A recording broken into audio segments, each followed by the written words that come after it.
It's a perfect day for hockey, and it's a perfect day to start a 4-game road trip for the Atlanta Gladiators. It's on a crisp 72-degree day right off the bank of the St. Johns River. Come to VyStar Veterans Memorial Arena, home of the Jacksonville Icemen, as Atlanta looks to bounce back after a 3-1 loss on Wednesday to Greenville. Good evening, everyone. I'm Chiarenza here on the Gladiators Broadcast Network, and we've got a good one on tap for you as the Gladiators take on the Icemen for the first time this season. It is the first of 14 meetings between these two clubs this season. So just as we said on Wednesday, we'll get very familiar with Greenville, get very familiar with Jacksonville as well. This is the first of 14. We will see the Icemen again next weekend, next Saturday, right back here at VyStar Veterans Memorial Arena to cap off what is a 4-game road trip for Atlanta, as the Gladiators will be in Savannah tomorrow night and then still on the road next Friday over in Charleston in South Carolina before wrapping up the roadie right back here at VyStar. Gladiators taking on the Icemen here today. Both teams looking to bounce back after a loss coming on Wednesday. So for the Gladiators, opened up early in the morning, 10:30 start time for the Education Day game, one of 2 Education Day games for the Gladiators this season.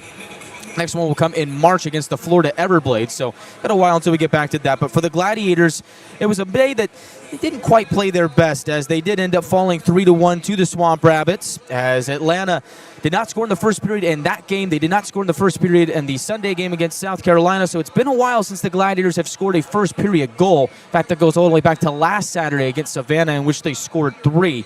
Lads end up falling 3-1. A big second period for Greenville, largely due in part to that. The Gladiators surrendered 19 shots to the Swamp Rabbits in the second period of Wednesday's game, and that ended up being the dagger, as Atlanta did escape with only 1 goal against in that period, as Tate Singleton scored the first goal of the day for the Swamp Rabbits. But for the Gladiators, they just could not bounce back from it, as that season-high shots against in a period ended up flowing into the third period. Swamp Rabbits tacked on another to make it 2-0 from Cam Hausinger. Gladiators did get on the board, though, and moments later, under a minute after Hausinger's goal, Louis Boudon was able to put in a goal off a steal from Ryan Francis below the goal line. Francis centers to Boudon. Ends up making it a 2-1 game, but Swamp Rabbits were able to bury another from Connor Savoy, and that would be the end of it. Ethan Hyder stops 37 of 40. What was a very good performance for Hyder, but just not enough scoring from the Gladiators to overcome the Swamp Rabbits. And the woes on the power play continue. Atlanta 0 for 4 on the power play on Wednesday. Look to break that trend here today. More on that in a moment. But the penalty kill remains a bright spot for the Gladiators. So it's been a tale of 2 different stories on special teams, as the power play has been slumping as of late, but the penalty kill has been really good, as Atlanta did score 3 shorthanded goals last weekend, 2 against Savannah 6 seconds apart, and then 1 again on Sunday from Carson Denemy against the South Carolina Stingrays. So we certainly know what the Gladiators' penalty kill is capable of. We'll see if the power play can get things started here tonight against a Jacksonville team that is also coming off a loss. So you think about the Gladiators going out in the early goings of Wednesday morning, losing to the Swamp Rabbits. Well, later on that night, the Icemen were in Savannah playing the Ghost Pirates. They end up losing 2-1 in that game. Patrick Bykoff scores 1 goal for the Icemen. Watch out for him here today, wearing number 8 for Jacksonville, as he has 2 goals and 3 assists for a nice 4-game point streak for the Icemen coming into today's game, as Christopher Brown had 1 assist, as did John Spetz, defenseman for Jacksonville, on the Bykoff goal, but all in all, it wasn't enough for for Jacksonville in Savannah. And really the same story that got the Gladiators on Wednesday was the same that got the Icemen in Savannah, as it was Scott Retzlaff putting together a very nice game for Jacksonville, stopping 28 of 30, but just not enough offense from the Jacksonville Icemen, and that has been the story of their season so far. Jacksonville's power play did not get a chance in that game, but they are hovering towards the bottom of the league in that category, as Jacksonville's power play is operating at 10.5%. That's 27th best in the ECHL. Their penalty kill did go for 1 for 1. Jacksonville's penalty kill is one of the better units in the ECHL, operating at 87.5%. That's a top 10 unit, 8th in the league. So we'll see if either team can crack their power play woes here tonight against what both teams boast are very good penalty kills. Should be a low-scoring affair here today, as the starting netminders for each club are Retzlaff for the Icemen, and Septemfelter for the Gladiators, two of the better goalies to start the season. TJ Septemfelter, one of the league's best coming into today's game, as both teams are one of the league leaders in goals against average per game. The Gladiators are second, averaging 1.7 goals against per game, and the Icemen are right behind them in third, 2.13 goals against average per game. So we'll see if any team can crack their scoring woes here tonight, although the statistics would say not likely. Gladiators are going to have to find a way to scrap it out in what should be a low-scoring affair here, and what is the home opener for the Jacksonville Icemen. Jacksonville started out the season at 5-3, spent every single game on the road to this point, and they have found a way to come out of it with a winning record. They are currently sitting at third place in the South Division with that 5-3 record. They welcome the Gladiators, who are 6-1, who lost for the first time on Wednesday morning to Greenville. Again, both teams looking to bounce back after a loss. Atlanta in first place, Jacksonville in third. It's battle for first place right here at VyStar Veterans Memorial Arena when the Gladiators visit the Icemen for the first time this season. We're back in one moment here on the Gladiators pregame report right here in Jacksonville. Don't go anywhere. We're back after a word from our local sponsors.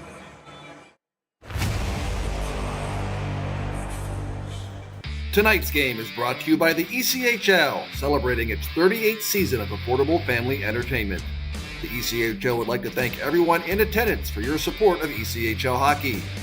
The ECHL would also like to recognize the following league sponsors: AMI Graphics, exclusive signage provider; Athletic Knit, official jersey supplier; Baron Rings, official championship ring supplier; BFL Canada Insurance and Sutton Special Risk, sponsors of the 2026 ECHL Hall of Fame induction ceremony; Dash, official mobile auction platform; The Fairley Group, official commercial insurance provider; Flow Sports, exclusive streaming provider; Hotel Planner, official hotel reservations partner; Howie's Hockey Tape, exclusive hockey tape and lace provider; In Glasgow, exclusive puck provider; Prolific One, exclusive secondary ticketing partner; and Warrior, exclusive on-ice equipment provider and title sponsor of the 2026 ECHL All-Star Classic.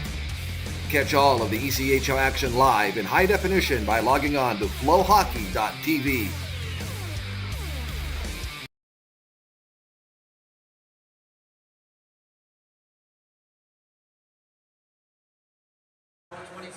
Welcome back to Jacksonville as we get started for tonight's matchup between the Gladiators and the Icemen. First meeting of the season between these two. 67th meeting all-time between these two clubs. Atlanta does hold the record at 34-25-7 all-time against the Icemen, although they did go 3-4-0-1 against Jacksonville last season. Let's get to the starting lineup for the Gladiators here today, who have shuffled their lines a bit as they look to figure out their scoring woes. Getting the start at left wing. On the first line, it's number 18, Carson Denemy, standing at 6'1", 194 pounds, the native of Regina, Saskatchewan.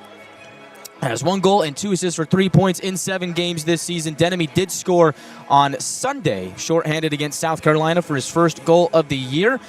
Early on in the season, hit the 100-point mark in his professional career. Getting the start down the middle, number 27, Mike McNamee, stands at 6 foot even, 200 pounds, the native of Perth, Ontario, still looking for his first goal this season with 3 assists in 7 games, although it feels like he's due to break out. No better place to do it than here on the road in Jacksonville. Getting the start at right wing, it's number 22, Isaac Walter, standing at 6'4", 205 pounds. The Swedish forward has had an impressive start to the season so far for the Gladiators with 2 goals and 2 assists for 4 points in 7 games. He will round out that starting line for the Gladiators with Denemy and McNamee. Getting the start at defense, it's number 6, Andrew Jarvis, standing at 5'9", 181 pounds, native of Morrisburg, Ontario. Has 1 point in 6 games this season. He'll be paired up with number 2, Brendan Less, standing at 6'1", 181 pounds, native of Kinlan, New Jersey. That will be the starting D pairing for the Gladiators here today, is getting the start in net.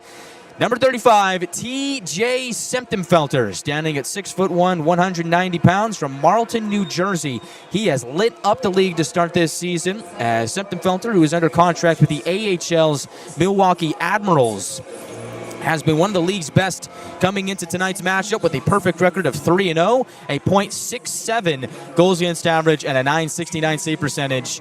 GJ Septenfelter is turning heads. He'll look to do it again here tonight against Jacksonville. Ethan Hyder is the backup here today, also under contract with Milwaukee. Let's get to the lineup here for the Gladiators here from top to down, as there has been some shuffling done by Matt Ginn, who is the head coach, and Zach Vanell, the assistant coach for the Gladiators. So Cody Sylvester normally on that top line with McNamee and Cipollone. Well, he gets bumped down to the second line. He'll be playing with numbers 29, Louis Boudon, who scored on Wednesday for the Gladiators, and number 86, Ryan Francis, who assisted Boudon on that goal. So your second line is Sylvester, Boudon, and Francis. Your third line is Kaylin Lind wearing number 61, with number 13, Alex Young at the center position, and number 71, Joey Cipollone rounding out that third line at right wing.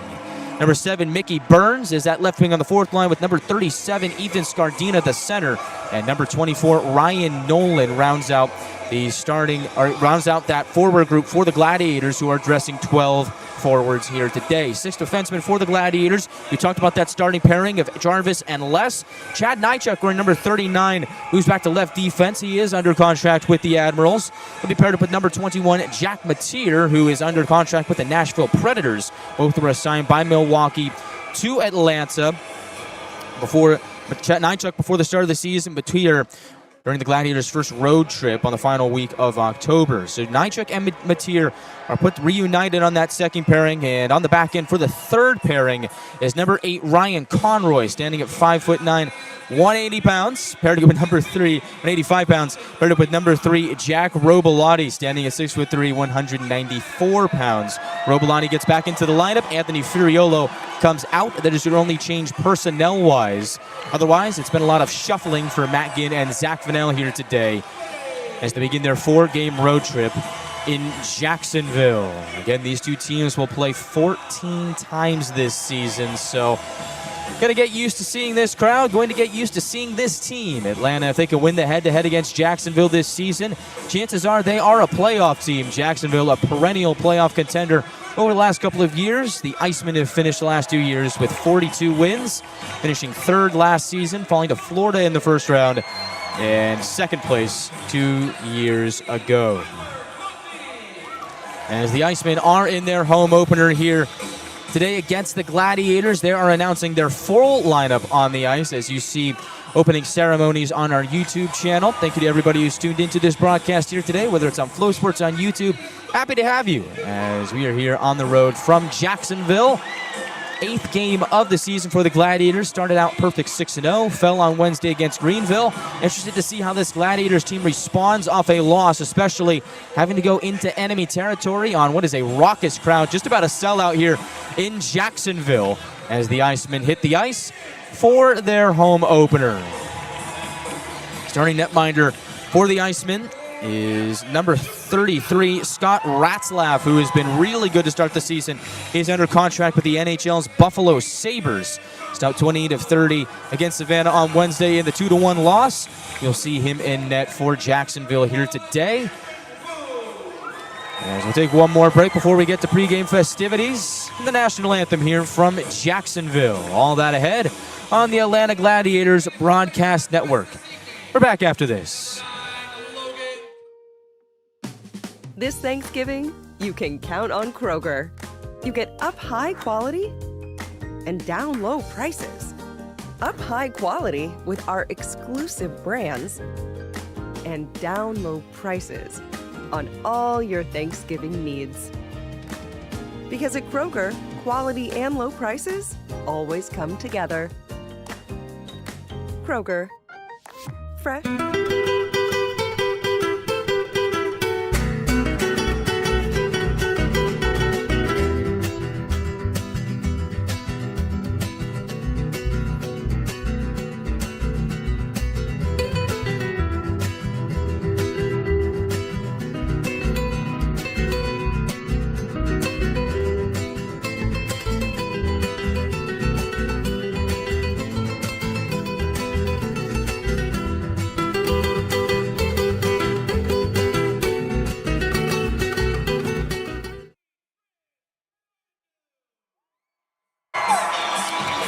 back here to a raucous crowd in Jacksonville as we get started here between the Gladiators and the Icemen.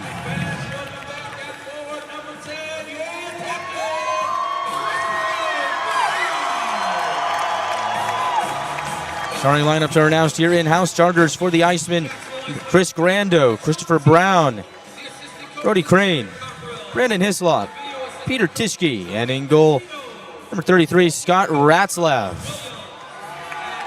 Iceman head coach is Sean Teagle. Assistant coach is Garrett Cockrell. It's a four-man officiating crew here today in Jacksonville. Referees are Tatu Kunto, wearing number 17, Kevin Corbett, number 37. And the linesmen are Nick Klitschko, wearing number 41, and Zach Carson, wearing number 61. Coming up next here from Jacksonville, the national anthem, and when we return, first period puck drop between the Gladiators and the Icemen.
We are all set and ready to go. From Jacksonville, Florida, it is the Gladiators and the Icemen for the first time this year.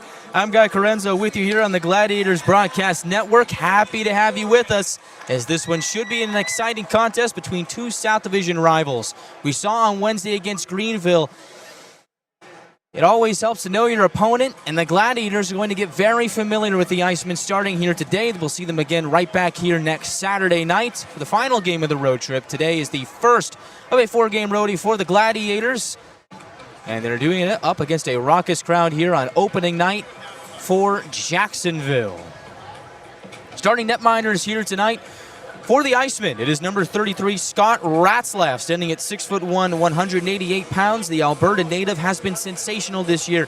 He is under contract with the NHL's Buffalo Sabres. Stopped 28 of 30 against Savannah on Wednesday in a 2-1 loss. Ratzlaff in 4 games played has a record of 3-1, a 1.47 goals against average, and a .959 save percentage, as the Icemen are affiliated with the Rochester Americans and the Buffalo Sabres.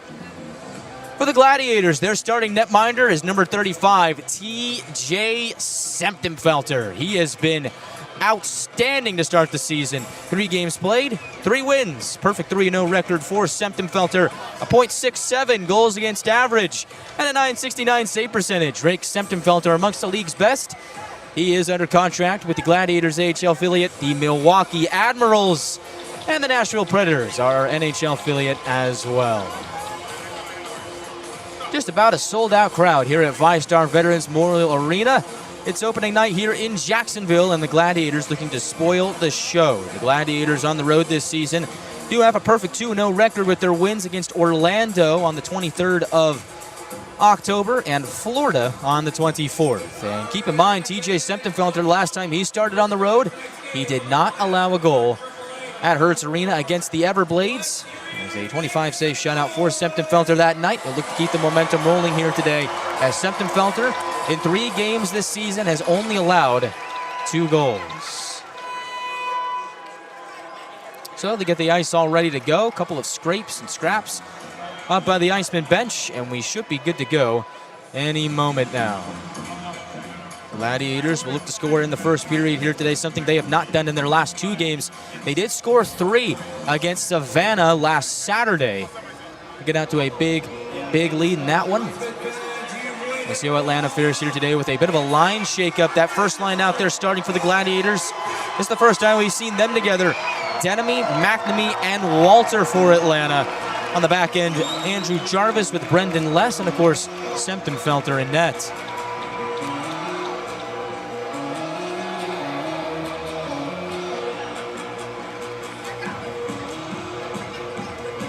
The Icemen are sending out their second line of Chris Grando, Christopher Brown, and Brody Crane to start the action tonight, with the 2 defensemen being number 23, Braden Hislop, and number 16, Peter Tischke, former Utah Grizzly. And Scott Ratzlaff gets the start between the pipes for the Icemen for the 2nd straight game. Gladiators have been alternating starts between their goaltenders ever since the start of the season. This is Semptimphelter's 4th start of the year. And the last time we saw him, TJ stopped 20 of 21 against South Carolina on Sunday in what was a 2-1 victory for the Gladiators at Gas South Arena. You got to be a good team on the road to make the playoffs. Gladiators trying to do that this season. They're off to a good 2-0 start on the road this year. This is going to be their biggest test yet on the road. Just about a sold-out crowd here in Jacksonville. Gonna find out what this team is made of here tonight. Again, a 4-man officiating crew here today. Referees are Tatu Kunto, wearing number 17, Kevin Corbett, wearing number 37. Linesmen are Nick Klitschko, wearing number 41, and Zach Carson, wearing number 61. And with all that, we should be good to go from Jacksonville. Corbett will drop the puck right down the middle at center circle between Christopher Brown and Mike McNamee to get things started here tonight in North Florida. Puck is dropped, and away we go from Jacksonville. Icemen dump the puck down to start. They'll get there first. Icemen Rotate it down to the end wall. Brown creeps up top, finds an open man. Tischke right point shot into the glove of Semptimphelter. There was some traffic there, but he snares it. It's 16 seconds gone by in the first for our first stoppage of the night.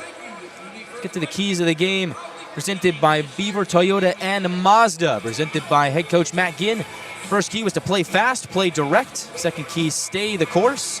And key number 3 is to win the hard areas. Gladiators will look to do all 3 here tonight on the road in Jacksonville against the Icemen. Face-off won by Jacksonville. Crane to the left point. Has an open man. Takes it in on the right side for a bomb. And it's another glove save by Semptimphelter. 29 seconds in. So 2 quick shots from that right point for the Icemen. That line goes off, and on comes a new one. And 2 quick saves by the left hand of TJ Semptimphelter.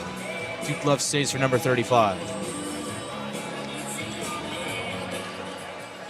On comes the Icemen's first line.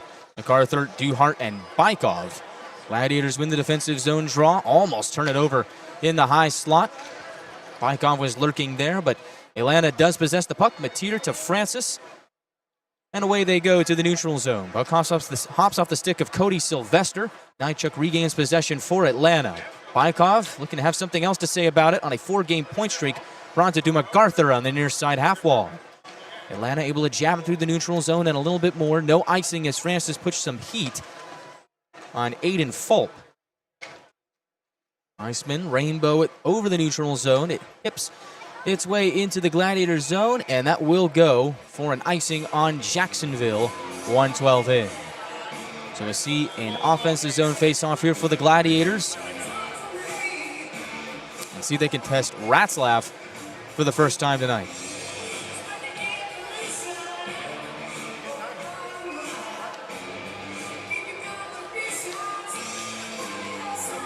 Face-off to the left of Ratzlaff. Gladiators win it, but a little too clean. Escapes the grasp of Robilotti. Has to churn back to his own zone to pick it back up. Atlanta dumps it in. Lind kicks it off his skate to the end wall, and just my eyes to see me. He did not. It goes as an icing against the Gladiators. And back down we go near Semptimphelter. So stop and go start here so far in Jacksonville. You think with all the traffic, stop and go, you think you're in Atlanta right now, but we are in Jacksonville. First visit the VyStar Veterans Memorial Arena this season. Face off to the right of Semptimphelter. Alex Young will take it for Atlanta. His opposition at the dot is going to be Liam Coughlin. As Nathan Dunkley picks up a new stick for Jacksonville. Notice that his was broken before they dropped the puck, so quickly subs that out, gets a new twig in. Coughlin and Young will duel. And Alex Young is the victor. Gladiators hoist it through the neutral zone and out of play. I believe that landed into the Jacksonville bench. And go figure, we got another stoppage here to start. And the faceoff will remain where it was before, to the right of TJ Semptimphelter.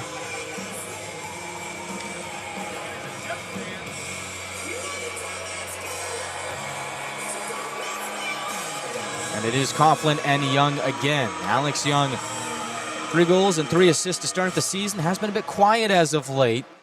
Was noticeably good in that Wednesday game against Greenville. See if he can get back on the score sheet here today. Icemen gain the red line and chuck it down to the left of Semptimphelter. Dunkley gets to the puck at the end wall, gets shoved off of it by Robilotti. New York native. Finds Nolan in the corner and takes in the return pass with Conroy behind the net. Alex Young surges through the neutral zone, gains the attacking zone, and shoots off the outside of the net. It goes behind Ratzlaff. Nolan and Young put on some pressure on the forecheck. Burns gets it at the high point, flings it down low. Gladiators continue the press. Icemen do get a touch on it. They will come out through center.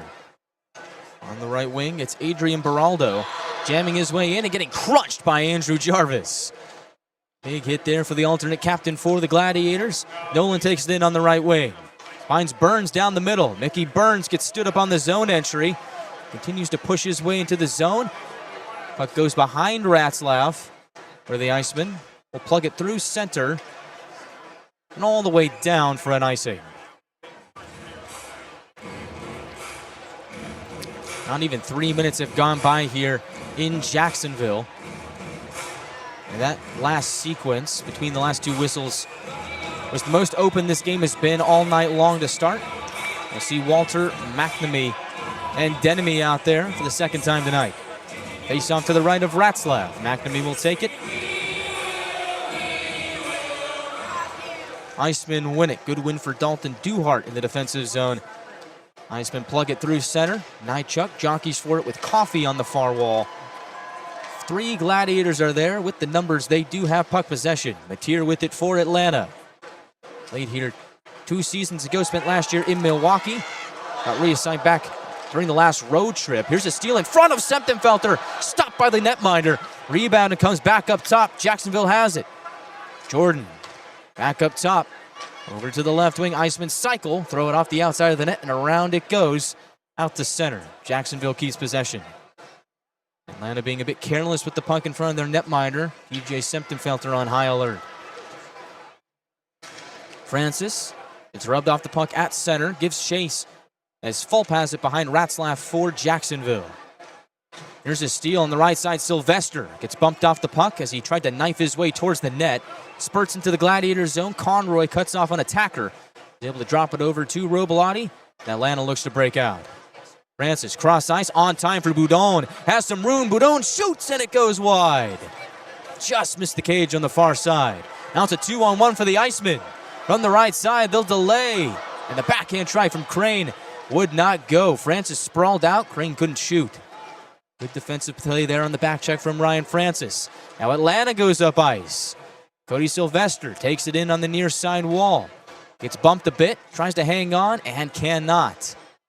Icemen fly through center. Jarvis back defensively, able to poke it back up to Sylvester in neutral ice. Has Boudon on the right wing. He'll slam it down. Ratzlaff comes out to play it. MacArthur has it for Jacksonville, able to prod it up. We're waiting was Duhart, and now the Icemen will tip it into Atlanta territory. Septenfelter out to play it, reverses to the near corner for Jarvis. He loses the puck behind the net. Jacksonville with it. They look to center, intercepted by Lind. He streaks up ice, bounces to the outside, stands up an oncoming attacker as Lind drops it back on the left side for Young. Return to Lind below the goal line. Wraparound attempt goes through the blue paint and out the other side. Nychuk from the left point all the way around to the right side, connects with Mateer. Mateer, cross ice to Cipollone on the near wing. Cipollone towards the goal, goes through the slot. Out the other side again. Mateer at the right point, walks the line. Flips it to the middle for Young. Back to Nychuk, long shot, blocked. And the puck will escape the zone. Blocking that was Bykov for Jacksonville. Burns comes right back in for Atlanta. Good offensive zone time here for the Gladiators. Burns quickly centers, and a quick tip by Nolan goes wide. Nolan connects with Scardina. Cycles up high, chucks it across. Robilotti takes it in, tried to put it on net, but it gets blocked. Adrian Beraldo was there. Robilotti from the right point now, into traffic, puck is loose. Scardina takes it in on the near side, plays it up top. Robilotti to Conroy, from the line to the left circle. Scardina dangling, can't shoot. Good defensive play there from Nathan Dunkley. Longest continuous stretch of play in this game by far to this point, and Atlanta has been the better team through it as Jacksonville is offside on a zone entry. Clock stops with 13:49 left in the first. Still no score from Jacksonville. We're back in a moment after this from our local sponsors. Desserts are popping up on Crumble's menu. All types of dessert.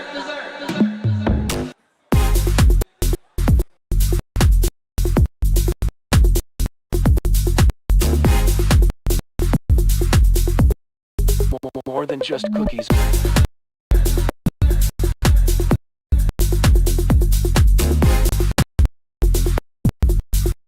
The lineup changing weekly.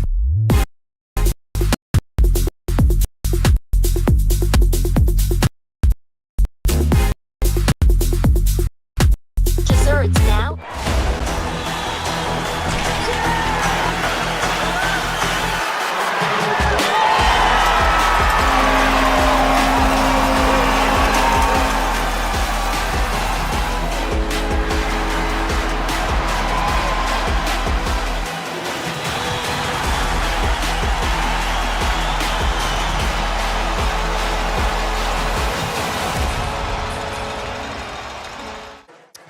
Back to live action here in Jacksonville. Still no score, but the Gladiators have done a good job of getting some sustained offensive zone time here.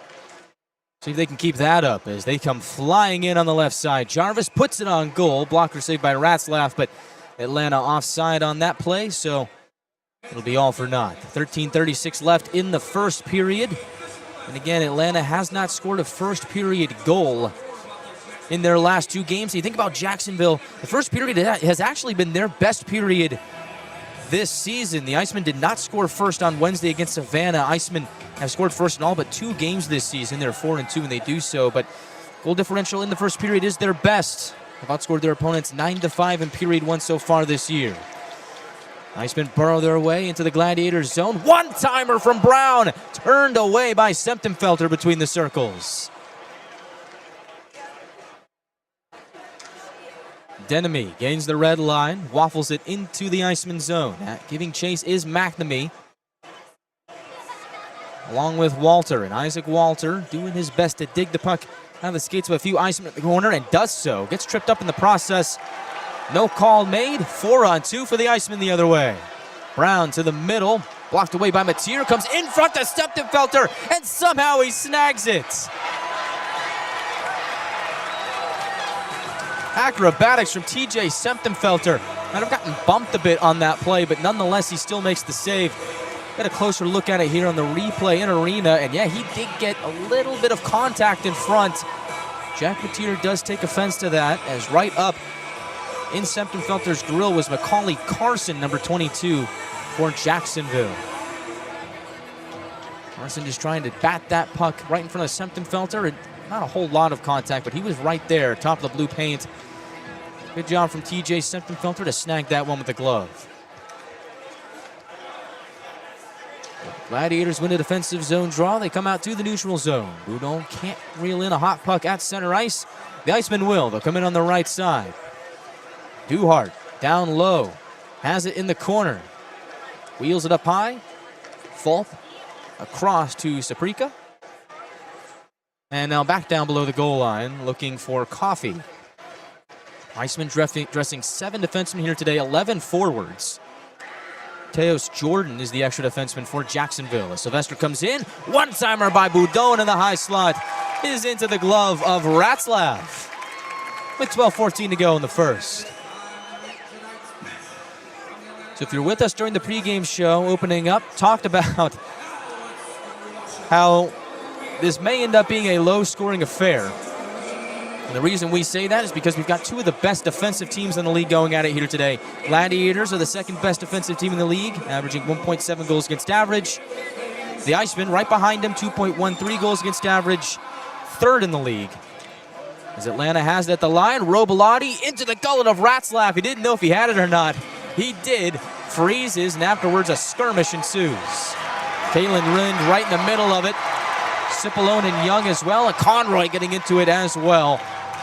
And big shout out to the Conroy family. They did pass it along to Ryan, who passed it along to me, that Ryan Conroy is actually heavier than what we have him listed as. This Conroy is actually 185 pounds. So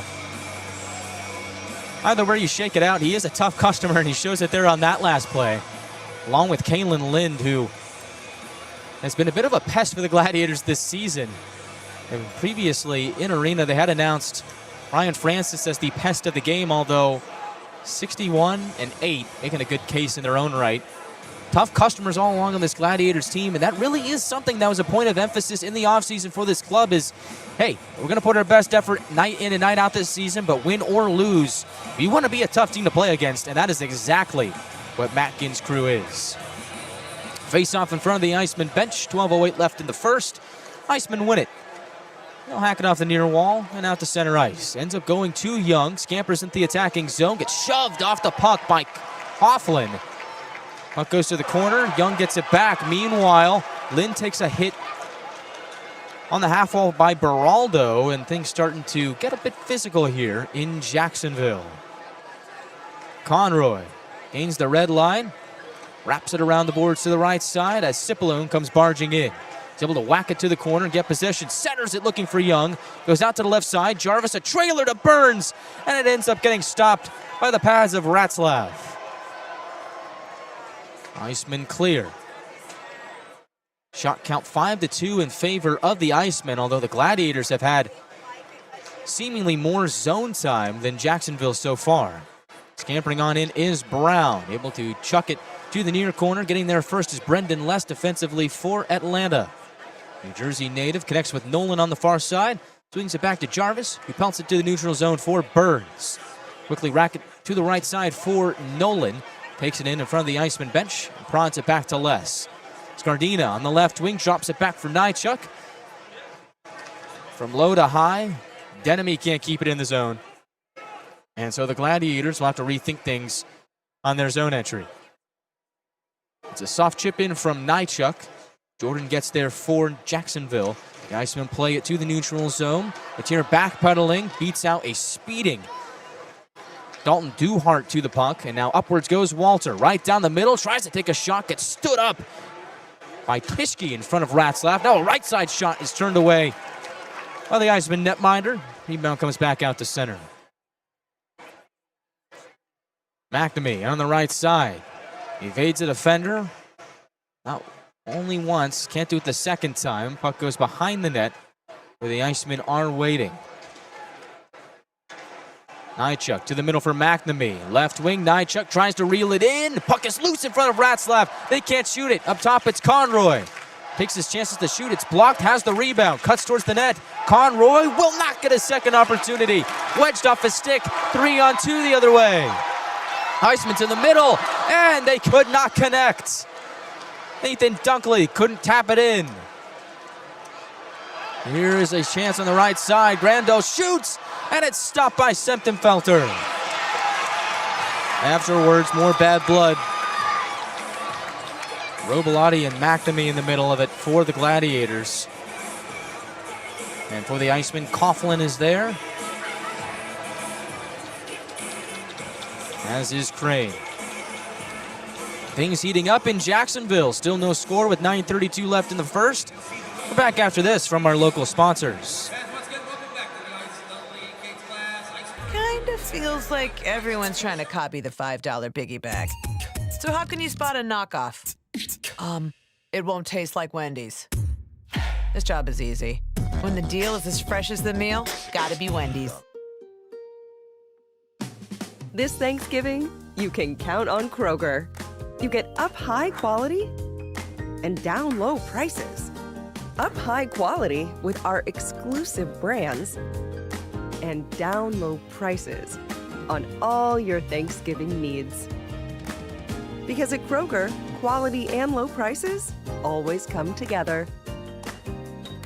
Kroger, fresh for everyone.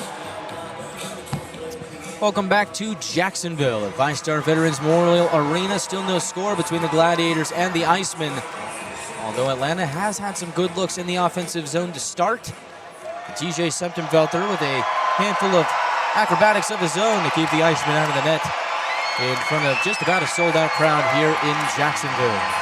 Face off to the left of Septemfelter. Gladiators win it. Less with the puck. Scoots it on the right wing. Coffey gets in front of it for Jacksonville. Gladiators forced to backpedal a bit as Boudon locates Francis on the right wing. Chucks it to the middle where Boudon's got it over center circle. Into Iceman territory they go. On the right side, puck jumbles to the high slot. On the left wing, Boudon grabs it and shoots, and it's a glove save by Ratzlaff. Could not contain the rebound. Francis from the right side flips it to the middle. Bouncing puck goes to the corner. Boudon slammed off of it. It's prodded to the left wing where Jarvis can't keep it in. 2-on-1 up ice. On the right side, Coughlin goes across, and it could not be taken in by Carson. A couple of miscues for the Icemen here to start. Odd man rushes for Jacksonville, but they just can't finish. And that's good news for the Gladiators. They look to tighten up ship here as play goes on. 8:30 left in the first period. Long drive goes wide of Septemfelter on the dump in. MacArthur rubbed off the puck by Mateer. Able to locate Nychuk.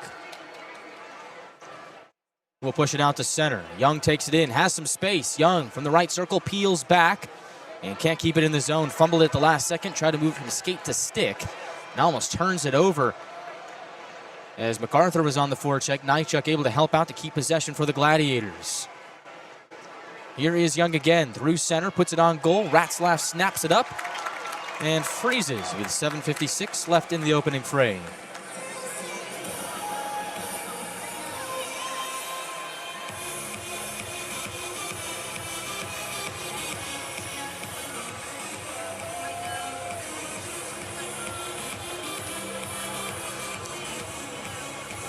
So far, it's been back and forth. Shot count about even. Jacksonville 6, Atlanta 5. Although you think about the statistics that I mentioned before in the broadcast, the goals against average for either side. Think about the two goalies that we're seeing today, Ratzlaff and Semptimphelter, two of the league's best. It really should not be a surprise to anyone that this game is scoreless. About the first 12 minutes or so. Icemen win the defensive zone draw. They'll come out to the neutral zone where Robilotti takes it in between his own circles. Threads it through center ice. Down into Jacksonville territory. Lynn from the left corner looks to center. Puck hops to the circle. Zip alone can't grab it. Now at the goal line he does. Feeds it to the middle looking for Lind. And able to get a stick out in front was Ratzlaff. On the left point, Robilotti trying to feed it to the middle. Icemen get in front of that. And away they go. 2-on-2 up ice. Duhart moving with Dunkley. The Icemen are offside with 7:20 left in the opening frame.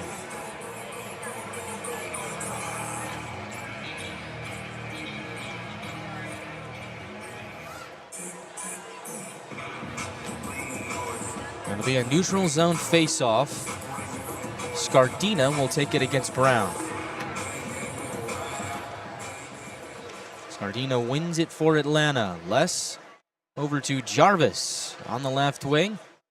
Carlton Product slams into the far corner, angled on goal to Ratzlaff, and he will get a paw on it with 7:09 left in the first.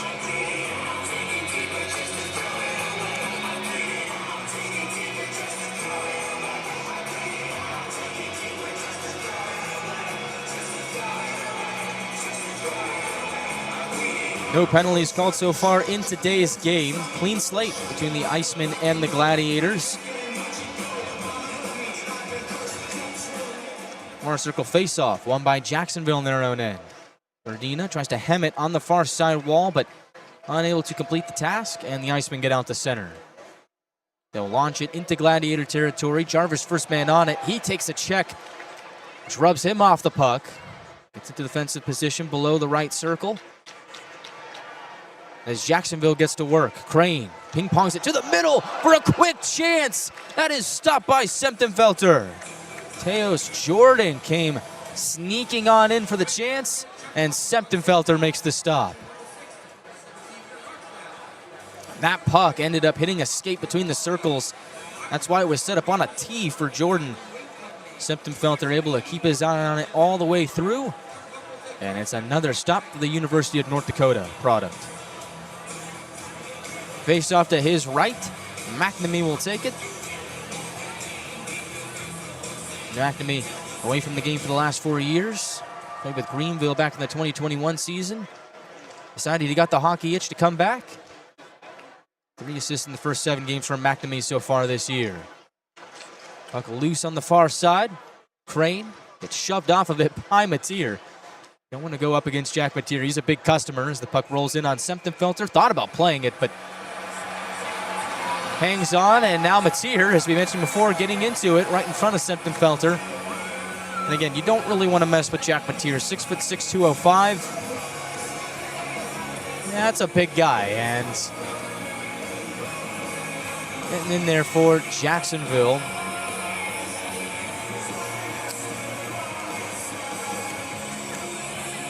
Was Brody Crane, who will now head to the bench. 6:24 left in the first period, still no score from North Florida. Face off on the far circle. Coughlin will take it against McNamee.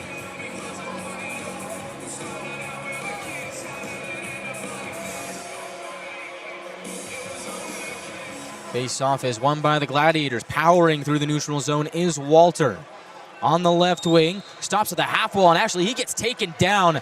No penalty. Walter climbs back up to his feet and continues to grind away. Gets it to Denemy. Snap shot by McNamee on the center circle feed, and he is not able to solve Ratzlaff. Long try, blockered away by the Jacksonville netminder.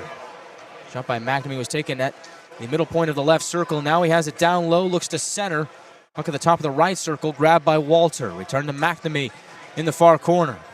Icemen able to box the Gladiators away from the puck. Rainbow it back out to center, where it's simmered down by Mateer.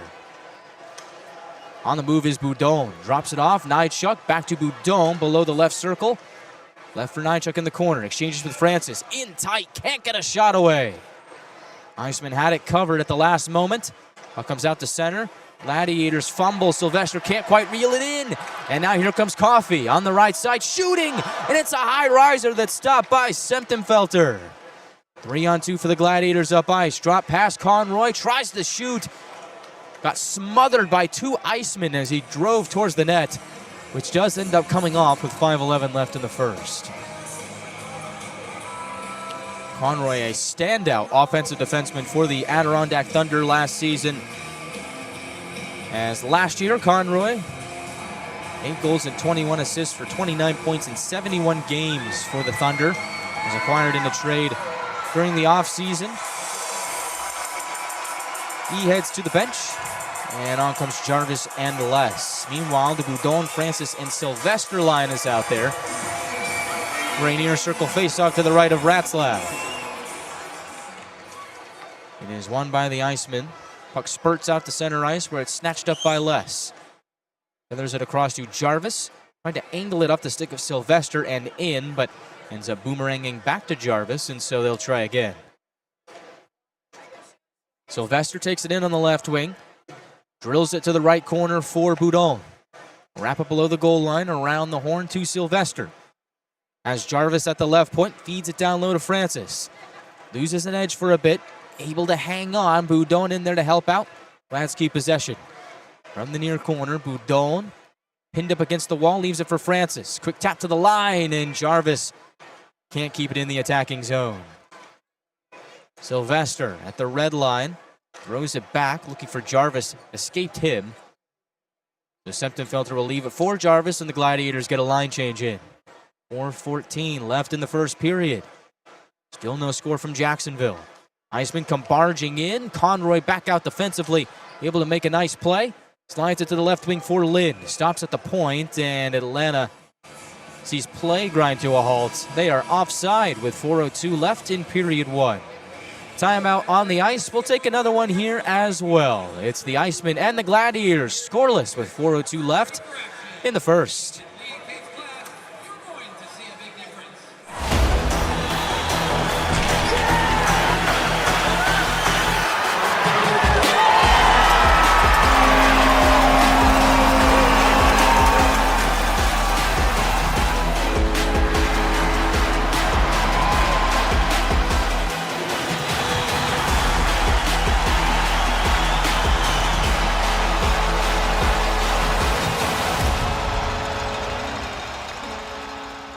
Gwinnett Fire and Emergency Services is ready to answer the call, but we'd rather prevent them. Our free home safety survey includes checking smoke alarms, identifying common hazards, and reviewing your family's home escape plan. Schedule yours today. Still no score here in Jacksonville, so you do have plenty of time to make your pick as to who's going to score the first goal of the game and the first assist of the game. All of those both live on our social media platforms. Go enter, comment who you think is going to win or score that first goal of the game, and hopefully you can win. Iceman come in, left side shot. Glove safe. Semptimphelter stops it with 3:55 to go.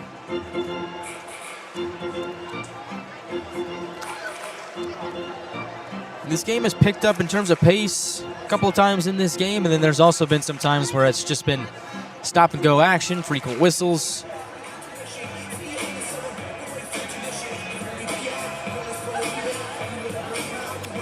Again, go check it out on social media. First goal presented by Hancock Whitney Bank.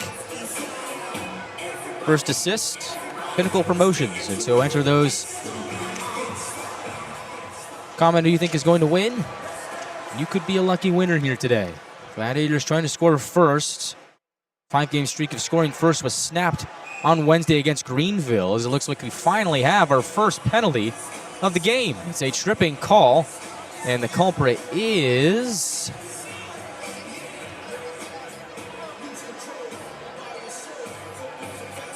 Brody Crane for Jacksonville. So the Gladiators will head to the power play, and we'll see if they can break their 0 for 16 streak on the power play here.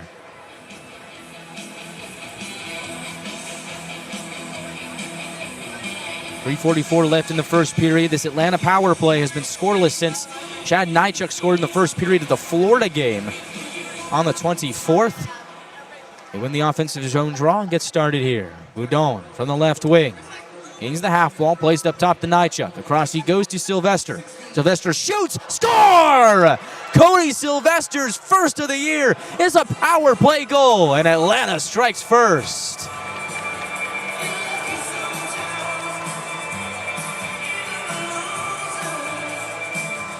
They'd all been wondering, when was it going to happen? When would the Gladiators score a power play goal? When would Cody Sylvester get his first? Our questions are finally answered. Sylvester's first of the year as Atlanta up 1-0 with 3:33 left in the first. And that was a missile of a shot from the top of the right circle by Sylvester. That is his office.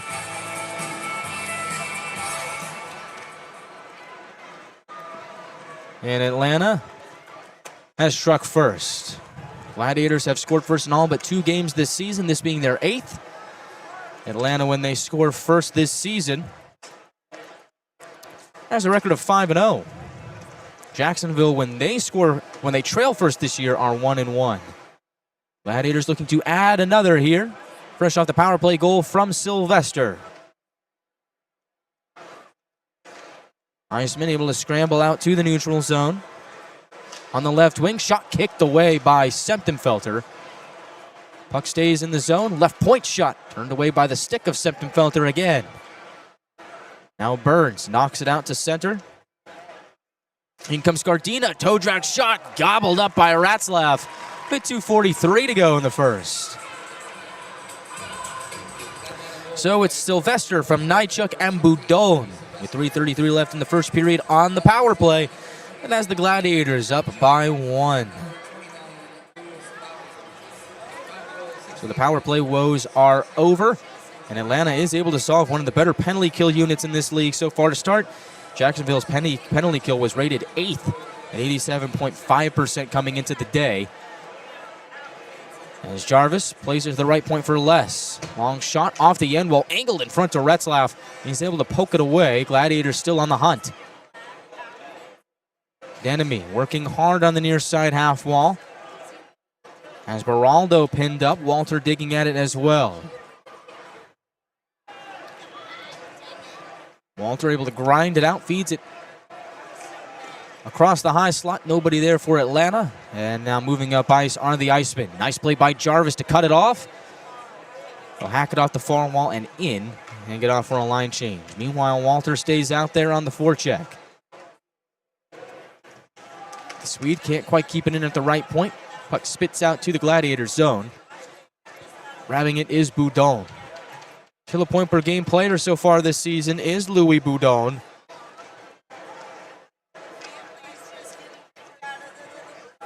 As he dumps it over to the left wing for Francis.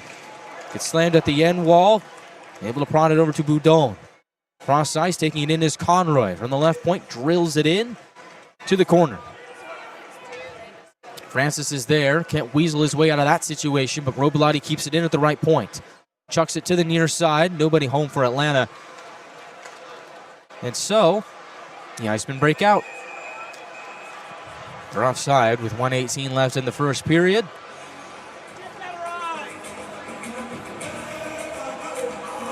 Make sure you stick with us for the first intermission report coming up at the end of the first period. We'll talk about what we saw in the first period, look ahead to period number 2. Maybe get a special guest in on the broadcast. We shall see. And check out the scores from around the league on the out-of-town scoreboard on a busy night in the ECHL. All that coming up next on the first intermission report. Glads have the lead, 1-0 the score. And now they have puck possession as well as Alex Young grabs it in his own end. Winds it off the wall to the neutral zone. Lind oversteps it a bit, so the Icemen will pop it down to the left of Simptomfelter, where Mateer will grab it at the end wall. Almost turns it over. Lind able to grab it in the high slot. Brushes it over to the right side for Cipolone. Into the final minute of the first period. 45 seconds left on the game clock. Young on the forecheck, tries to create a turnover, and does. Lind working, has the puck on the far side half wall, but does get pinned up against the boards. Time trickling off. 30 seconds left. Atlanta with it. Point to point. Mateer to Nychuk. Nychuk delays, plays it in front. Stick save made by Ratzlaff. Young a try from a sharp angle, does not go. Momentum carries the puck out to center. 15 seconds left in the first period. Nychuk lifts it into Iceman territory. Jacksonville gets there. Fulp waits behind Ratzlaff. Here's a turnover. No one has it. Tries to spring it to the middle. Time was left. The Gladiators could not convert, and so now the period comes to a close with Atlanta up in front by 1. It's the Gladiators 1 and the Icemen 0. Cody Sylvester's first of the year on the power play from Nychuk and Boudon has the Gladiators out in front through 20. Shot count reads 10-9 in favor of Jacksonville, but the Gladiators doing what they do best, scoring on good opportunities, and they do just that in the first. Sylvester gets him on the board and sends him to the locker room with the lead. Atlanta, when leading after 1 this season, has a record of 3-0. Jacksonville, when trailing after 1, is 0-1. When we come back here on the Gladiators Broadcast Network, we'll get to the first intermission report. We'll take a look at what the Gladiators did in the first period to get up on the score sheet. Take a look and see what they did on that power play sequence that led to the Sylvester goal. Look ahead to the second period. Take a peek at the out-of-town scoreboard. All that and a whole lot more coming up next on the first intermission reports. We'll be back in Jacksonville after a word from our local sponsors. Don't go anywhere. This is Gladiators Hockey on the Gladiators Broadcast Network.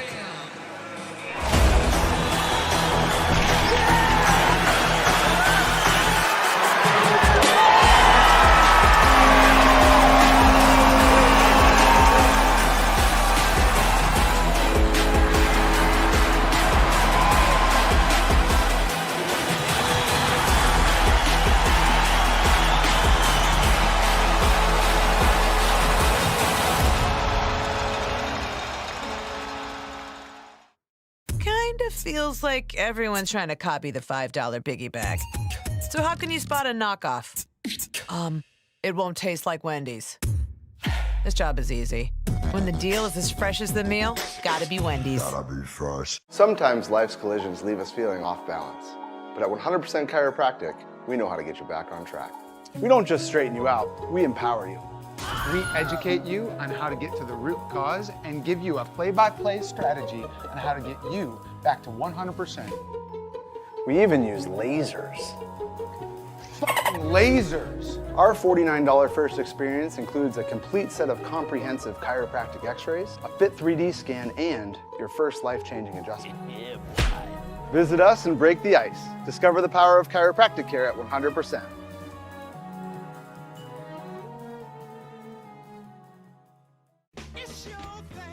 When you need inspiration, it's worth shopping Kroger. For thousands of appetizing ingredients that inspire countless mouth-watering meals. And low prices that add up to big savings, like over $600 in digital coupons each week, and up to $1 off per gallon at the pump. So you can get big flavors and big savings. Kroger, fresh for everyone. Gwinnett Fire and Emergency Services is ready to answer the call, but we'd rather prevent them. Our free home safety survey includes checking smoke alarms, identifying common hazards, and reviewing your family's home escape plan. Schedule yours today. Welcome back to Jacksonville, where after 1 period to play, it is the Gladiators up by 1 on a power play goal from Cody Sylvester. And it feels good to say that the Gladiators break a streak of going 0 for 16 on the power play. Before the Sylvester goal, the last time the Gladiators had scored on the man advantage was when Chad Nychuk scored in South Florida at Hertz Arena in the 2-0 win over the Everblades. And that goal was the game winner that day. Hopefully today, that is the same story as the Gladiators back in enemy territory kick off a 4-game road trip here today, starting here in Jacksonville. It'll end in Jacksonville next Saturday, right here against the Icemen. So up on the docket for the Gladiators, start here in Jacksonville, be in Savannah tomorrow night, Charleston next Friday, and then again, as I said, right back here in Jacksonville on Saturday night. And this building has a lot of people in it. It's about a sold-out crowd here in Jacksonville, and I've heard the number 10,000 people thrown around. Yeah, it's about right. It has been a pretty raucous atmosphere here in Jacksonville, but the Gladiators come out poised. They're able to control the puck, and they put together a really nice first period. So here's how it shook out.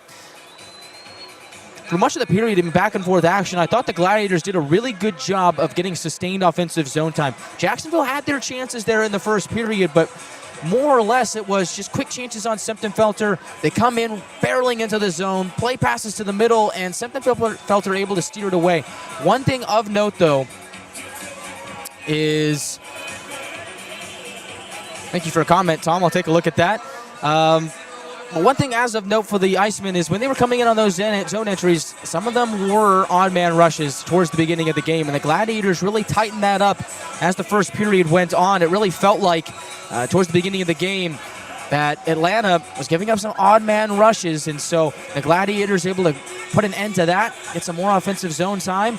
And as play went on, I thought the Gladiators got better and better as the period went on, got more and more sustained offensive zone time. And all in all, they're able to draw a penalty. So I believe it was Isaac Walter that was trying to grind his way along the near side boards. He gets tripped up, going to the box was Crane for Jacksonville. Brody Crane ends up in the penalty box.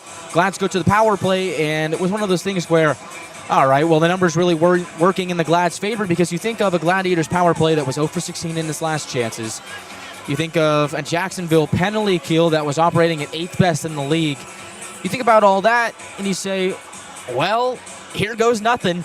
But the Gladiators do a really good job of winning the opening faceoff on that power play, and that is something that kind of goes underlooked when it comes to putting together a good power play, is winning that opening faceoff and getting good puck rotation. Gladiators did an excellent job of doing that, so much so that they win the faceoff. Back it goes to Boudon. Boudon wins it. Back to Nychuk. Over to the right circle. Cody Sylvester bangs it towards the net. Ends up finding the twine. And Sylvester has his first of the year from Nychuk and Boudon. 11 seconds into the power play, and the Gladiators have a 1-0 lead through 20 minutes of play. And I think that first goal for the Gladiators is going to be very impactful here tonight. You think about the way the Jacksonville Icemen have played so far this season. This is a team that likes to play with the lead. Jacksonville's a very defensive-minded team, much like South Carolina, so when you get them on their heels and you score that first goal, it creates a different dynamic in the game. Now Jacksonville's playing catch-up. The Gladiators can dictate the terms of play because they have that lead. I'm interested to see what they do here. TJ Semptimphelter is playing lights out for this Atlanta squad. And so we'll see if it's more pedal to the metal for the Gladiators in the second period, trying to add to that lead, which they should. But I'd also like to see them continue to tighten up defensively. We saw them get better on those rushes as the period went on. They weren't turning the puck over as much. They were getting things to the outside. They weren't letting the Icemen get those odd man rushes towards Semptimphelter. Look for that to continue to be a key part in today's game, but the Gladiators are able to hang on and win. Only 20 minutes gone by in this game, still 40 left to go in regulation, but so far so good for the Gladiators in a game that we thought was going to end up being pretty low scoring. And so really shouldn't be a surprise to anyone that it is a 1-0 lead for the Gladiators through 20, because we've got two of the best defensive teams in the league going at it. So think about Jacksonville averaging 2.13 goals against average. They're third best in the league. Atlanta, second best in the league, 1.7 goals against average. You put that together and you think, yeah, it's probably going to be a low-scoring affair, especially when you see the two netminders coming in. As you've got TJ Semptimphelter for the Gladiators, who's averaging 0.67 goals against average, 0.67, and 969 save percentage. He's been outstanding. And then you think about Scott Ratzlaff, 959 save percentage, 1.47 goals against average. Two really good goalies going at it today. And so the Gladiators power play really needed to convert there on that chance, because it feels like in a game like this, it might end up being a special teams battle that wins yourself the game. And so the Gladiators off to the right foot. Only one penalty called in the first period. It goes against Crane. Gladiators scoring the power play. That is the difference so far here in Jacksonville. So a lot to like for the Gladiators there in the first period. We'll see what they can do in the second when we come back. And we'll also take a look at the out-of-town scoreboard and see what's shaking out here in the South Division, as it's another busy night in the ECHL here on a Friday night. We'll be back in just a moment on the first intermission report. This is Gladiators Hockey on the Gladiators Broadcast Network. We'll be back in about 67 seconds or so. We're back after this.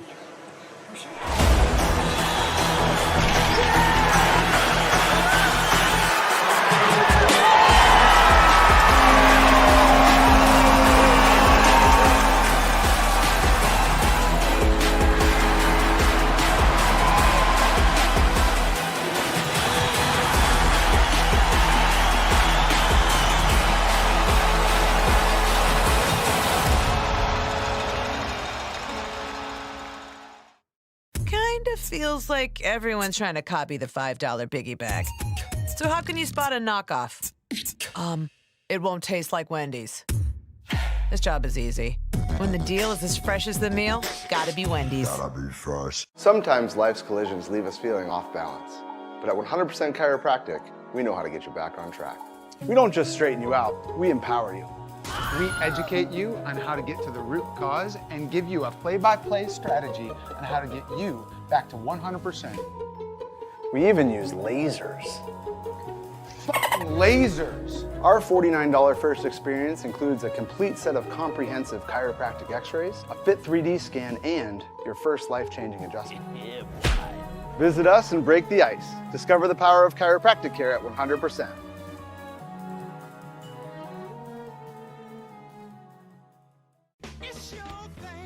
When you need inspiration, it's worth shopping Kroger.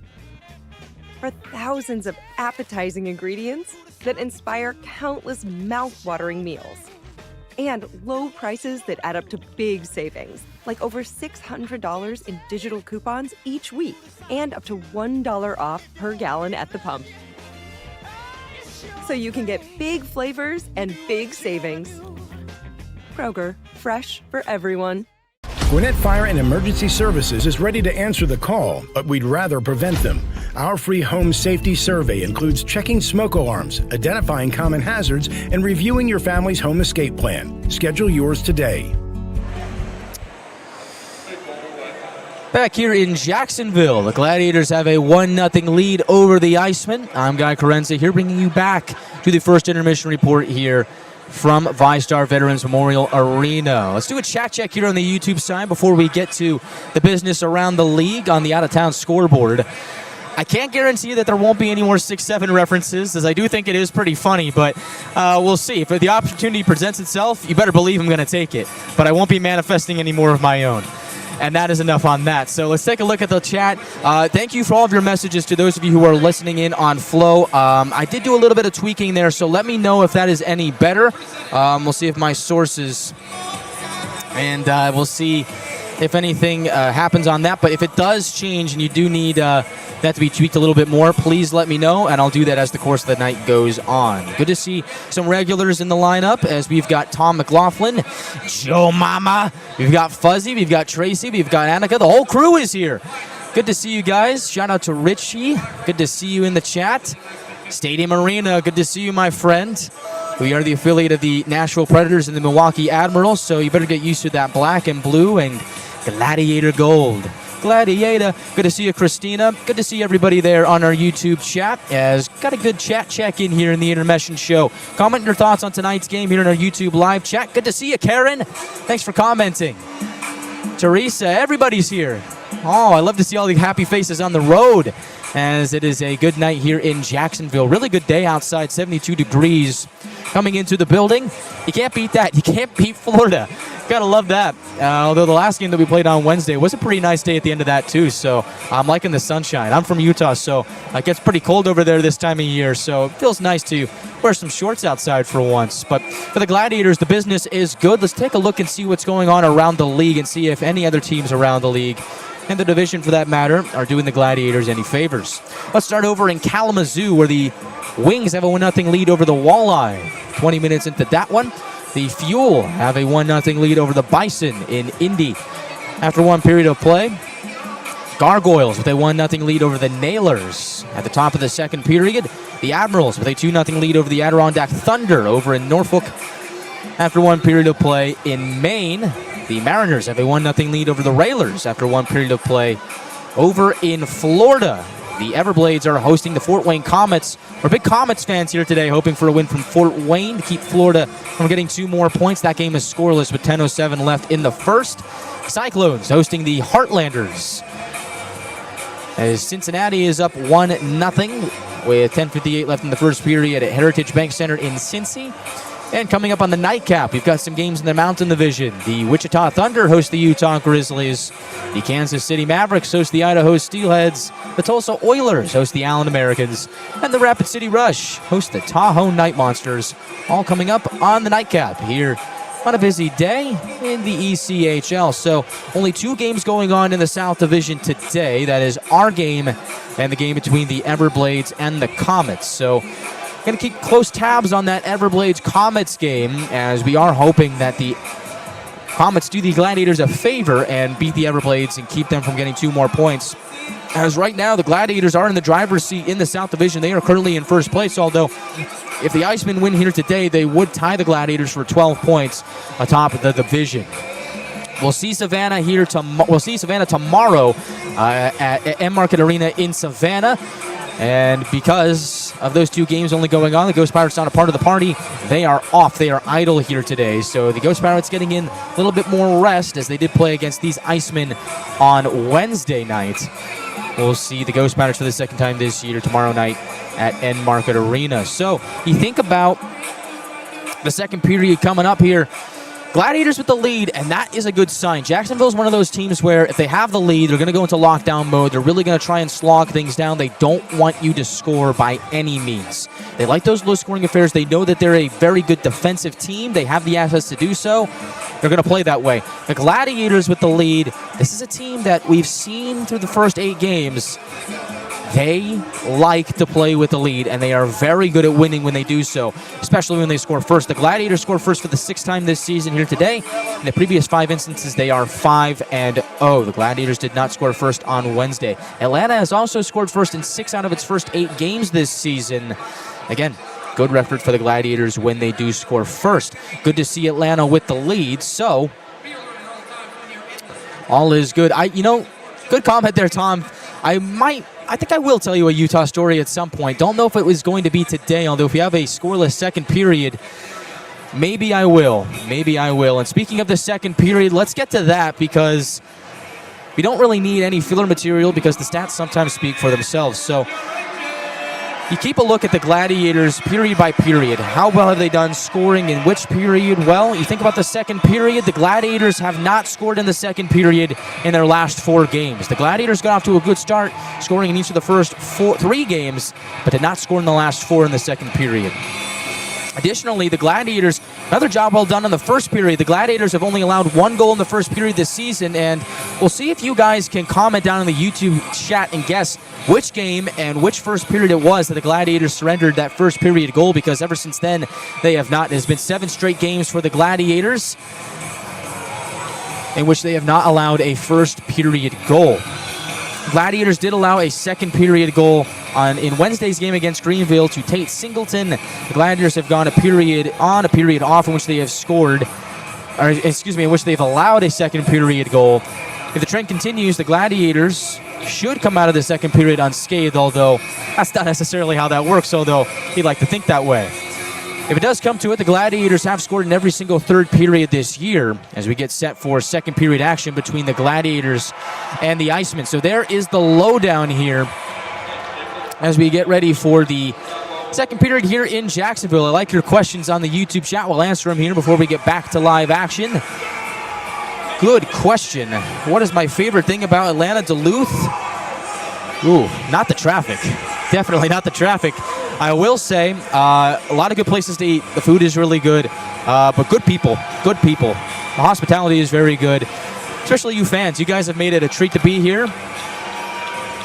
Love being a member of this organization. Got to say the people. And another question, am I vlogging the travel? You know what? I have done a little bit of vlogging. I have. I might put together a video. I got a couple of shots from the Florida trip in Orlando and Estero. I might have to put a good little video here today.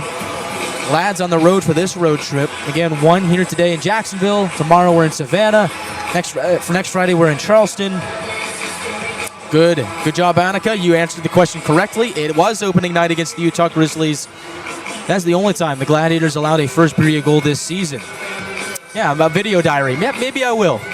Maybe I will. In the meantime, it is a second period start between the Gladiators and the Icemen. Atlanta up by 1 thanks to Cody Sylvester's power play goal in the first period with 3:33 to go. Gladiators score 11 seconds into the man advantage to take a 1-0 lead, and that is where we stand right now, as both teams are back out there for the second period. Gladiators wearing those white jerseys with blue numbers and Gladiator gold trim. I do think I will get a Gladiators jersey this season. And you got to pick out of the three. The Gladiators have not worn that black and blue alternate yet this season, so keep your eyes open for that. But they have worn that blue one. They've worn this white one a couple times now. I like that white one a lot. You can get that one at the Gladiators team store. You can also get it at atlantagladiators.com. Click the shop button in the right corner. Iceman wearing a blue jersey with light blue numbers and white trim and a blue shoulder yoke. They skate from right to left here in the second period. Gladiators from left to right. As away we go, we have got the second period underway. Iceman bang it in, and quick whistle. Icing on Jacksonville, 8 seconds in. All right, video diary it is. YouTube chat coming in hot. We're going to get some sights and sounds from the road. And it starts here in Jacksonville, and the road trip will end in Jacksonville. In fact, we'll see a lot of the Icemen this season. 14 matchups between these two clubs of the season. 6 here in Jacksonville, 8 at Gas South Arena in Duluth. So the face-off to the right of Ratzlaff ends up going to the end wall. Puck is shaken down, and from the left circle, Walter can't get a shot away. Puck is stripped away. Denemy, being a bit of a thorn in the Iceman's side, tries to steal the puck away. Can't quite do it, and so it comes out to center, and the Glads regroup and reload. In comes McNamee from the left wing. Stops at the half wall, shimmies it down low to Walter. Very strong on the puck as Isaac Walter leaves it for Denemy. Up top he goes to Mateer. From the line, return to Denemy. From the right circle, shot is blocked. Icemen go up ice. Brando moving with Brown, and the Gladiators are able to shut that down. 2-on-2 up ice. Boudon drifts to the right side. Moves to his forehand. Finds a trailer in Mateer. From the right point, serves it down low to Francis. Francis on the forehand. Scurries behind the net, looks to center. Boudon is there, ends up hitting the backside of the net, so Francis gets it back. Plays it to Sylvester. One-timer punched away by Ratzlaff. Stays in the zone. Nyshuk to Mateer. From the right side, pops it on goal. It's a glove save for Ratzlaff. 1:24 into the second.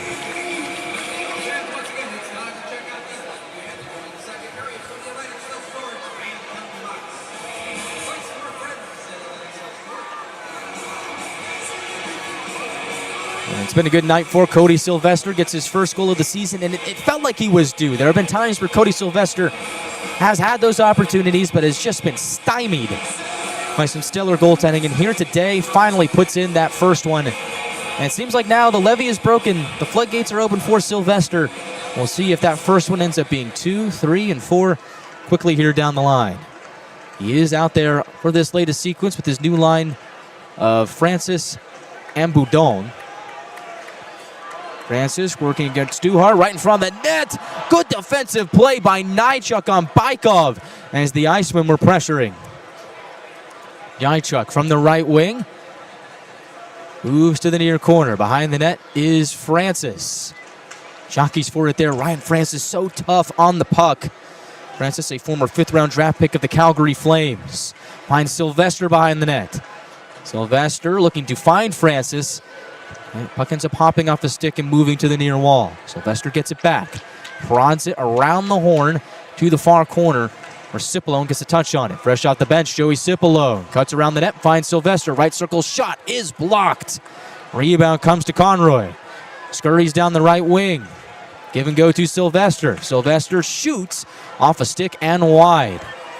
And meanwhile, Gung gets toppled down. Robolati a shot off a stick and wide. Puck goes to the corner. Young below the goal line, centers, and it goes off the stick of Lind. Couldn't quite get a good shot off. Good zone time here for the Gladiators. Cipollone has the Icemen on their heels. Robolati exchanges with Lind. Kalen Lind up to the line, leaves it for Conroy. Feeds it into open space for Lind. That space is quickly evaporated. Puck goes back to the line. Conroy keeps it in, trades it off to Lind. Right circle shot wide of Ratzlaff. Comes to Young on the far side. Exchanges to Cipollone. Down low, around the net. Wraparound try for Lind. Tries to stuff it in, but Ratzlaff is there. And the Icemen finally get a much-needed whistle. Unbelievable stuff from the Gladiators. Spent about, I want to say, 2 minutes or so right down there in the Iceman end, and then Kalen Lind, who's been looking for that first professional goal, tries to sneak it in on the near side against Ratzlaff, but he is able to hug that post and keep it out.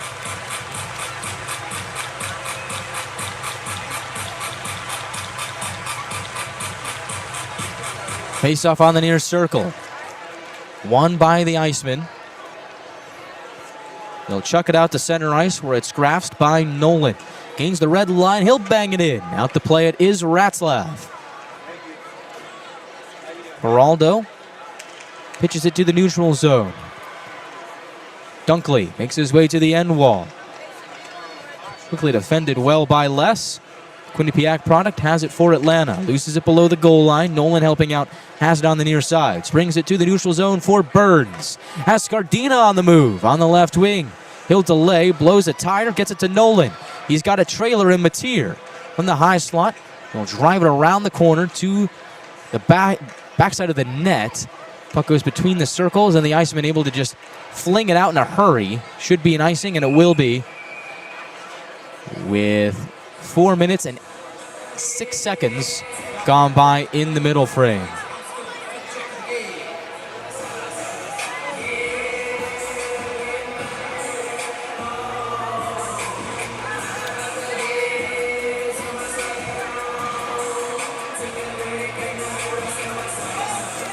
Face off to the right of Ratzlaff as the Gladiators now take the lead in the shot count 11-10. Iceman is still yet to take a shot here in the second period.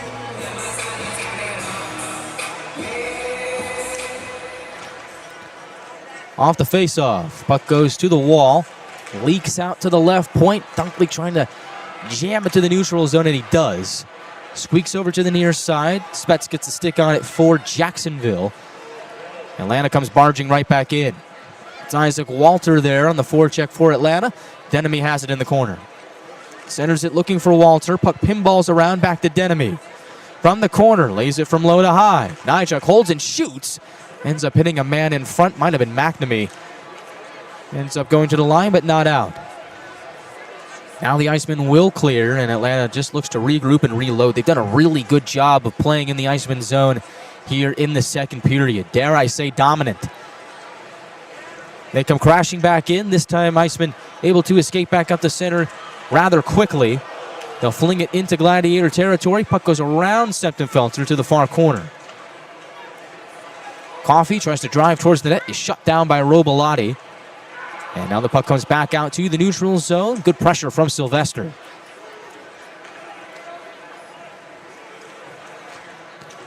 Iceman on the forecheck. Hislop gets it back, has a man below the goal line. They look to center. Broken up by Conroy and forced to the outside.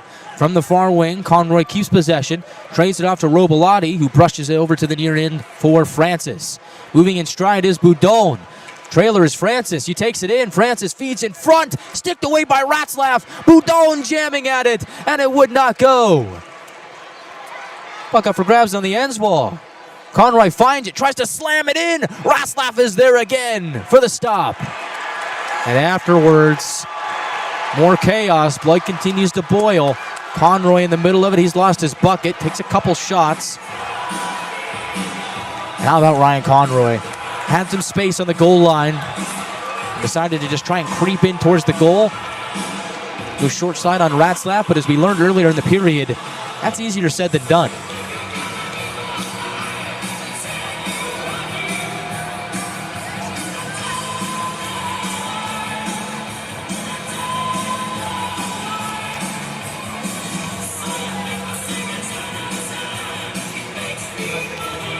And it looks like Duhart going to the box for Jacksonville and Conroy for Atlanta. We'll see if these offset or if we're going to go to 4-on-4. It looks like we're going to stay 5-on-5. Well, let's see. The Icemen have 4 out there. The Gladiators have 5. So it looks like it will be 4-on-4. Conroy going to the box. Duhart as well. So a little bit of open ice here.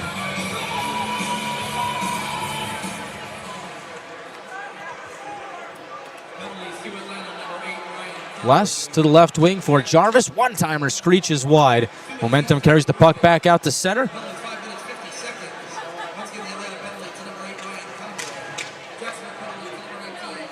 Atlanta with possession. Roughing to each.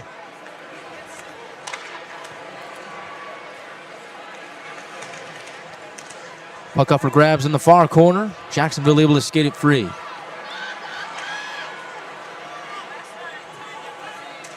Four-on-4 action here for the next minute and 20 seconds. Jacksonville with it behind Semptimphelter. They'll ladle it from low to high. Off the wall.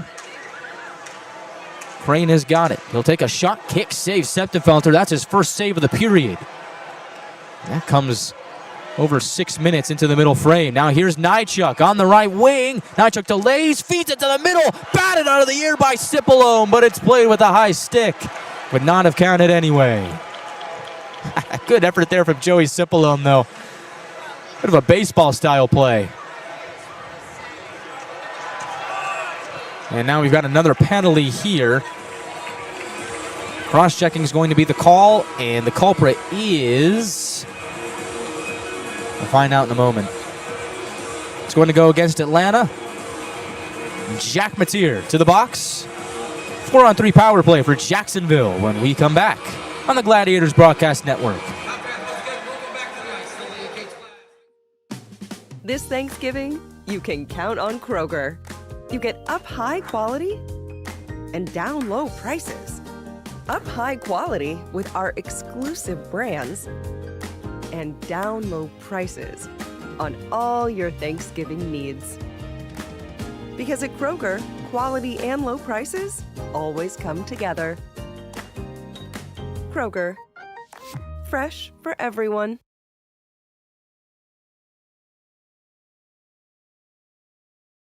Kind of feels like everyone's trying to copy the $5 biggie bag. So how can you spot a knockoff? It won't taste like Wendy's. This job is easy. When the deal is as fresh as the meal, gotta be Wendy's.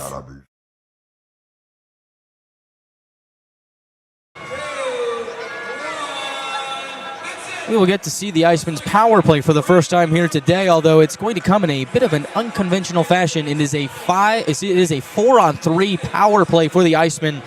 Nonetheless, they are on the man advantage, and this is a power play that has struggled to start the year. 10.5%, 27th best in the ECHL. The Gladiators' penalty kill has done a really nice job as of late. 90.5%, that's 5th best in the league. Gladiators have not allowed a power play goal since Reese Newkirk scored with 50 seconds left in the 5-3 win at Orlando on October 23rd. That is 13 straight kills for the Gladiators' PK. And so we'll see if they can get the job done again. Face-off won by the Icemen.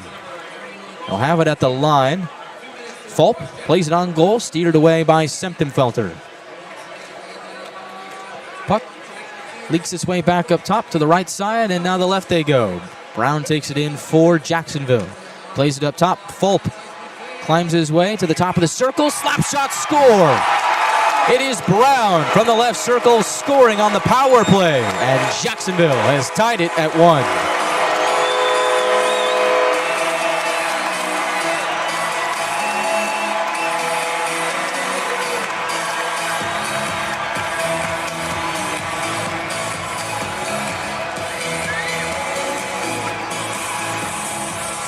Good puck movement there from the Icemen, realizing that there was a lot of open space due to the 4-on-3 power play.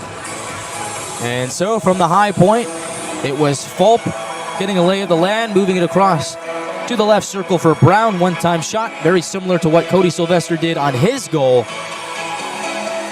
We are tied in Jacksonville.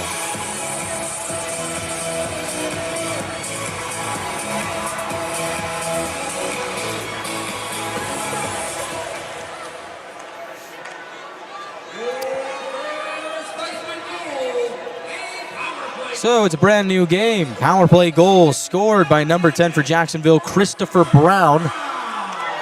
As Francis works his way in, left side shot, off the post and in! Gladiators respond. It's Louis Boudon to make it 2-1 with goals in back-to-back games.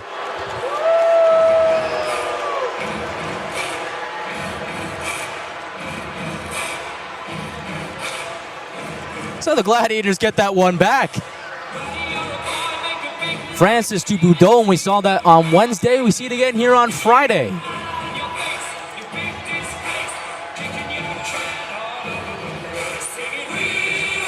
"17 seconds after the goal from Jacksonville in the power play, Atlanta connects to make it 2-1. Now both teams are back at full strength.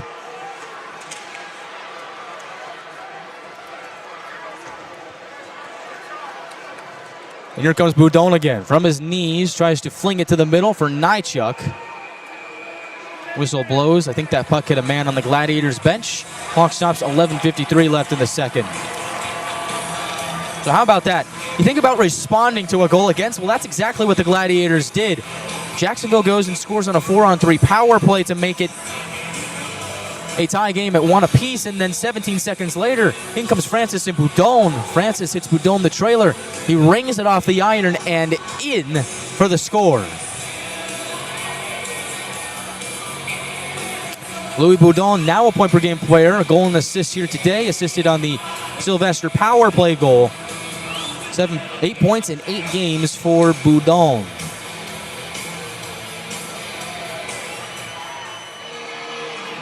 Looks like the Icemen going to the power play here. Francis has been sent to the box. And so every twist and turn that could be thrown at this game has been. Too many men on the ice is the call against the Gladiators. Icemen back to the power play. Left side shot is blocked in front of Semptimphelter. Comes to the right circle. They'll snap it through the crease. Stays out. Crane on the left wing. They rotate it up high. Fulp back to Crane. Left circle across. Brown to the middle, looks for a trailer, ended up going wide of the goal. Brando takes it in the near corner. From low to high, it's Fulp at the left point. Connecting with Brown on the half wall. Brown from low to high has Fulp again. He'll walk the line. Aiden Fulp being pressured by Cipolo. Likes to just toss it down below the goal line. Icemen continue to rotate. 1:15 left on the power play for Jacksonville.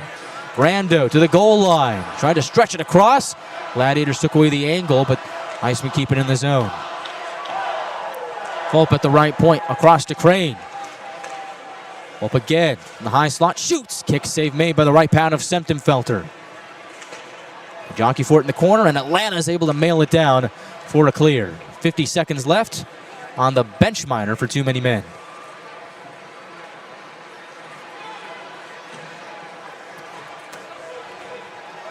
Icemen come barging back in. Puck hops out of play with 10:29 left in the second. 37 seconds left on the too many men minor. Francis is serving for Atlanta. Shot count reads 15-13 in favor of the Gladiators. who here in the second period have outshot the Icemen 6-4.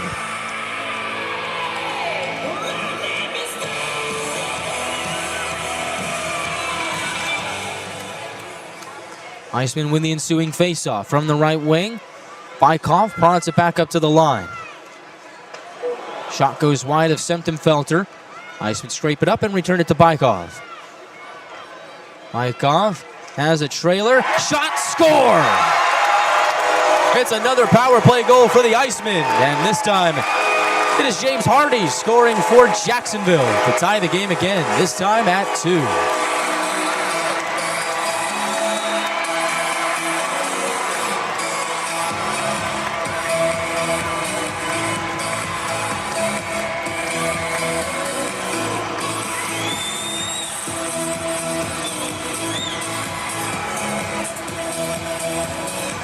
Here's a nice play from low to high. Hardy was in some open space at the top of the left point. Elects to take his shot and finds the twine for the second time tonight for the Icemen. Jacksonville is on the board. 2-2 is your score, and it's a brand new one again. Gladiators last time responded 17 seconds after the Icemen scored on the power play. Look for a little bit more of that here, with the game tied again. Denemy rushes to the red line, gains the attacking zone, tries to pelt it to the middle for McNamee, ends up hitting a stick. Behind the net it goes. There is Walter, returns it to McNamee.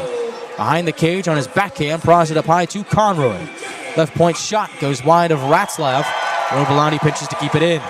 Slides it through the slot, nobody gets a touch on it. McNamee leaves it for Conroy. He'll dive down the left wing, find McNamee below the goal line. On the right side, Robolani takes in the pass, flings it across for Walter. They're spurring it down low. Denemy is there. Puck on the backside of the cage, leaks over to the near corner. Les can't keep the zone, and Atlanta will possess with 9:10 left in the second.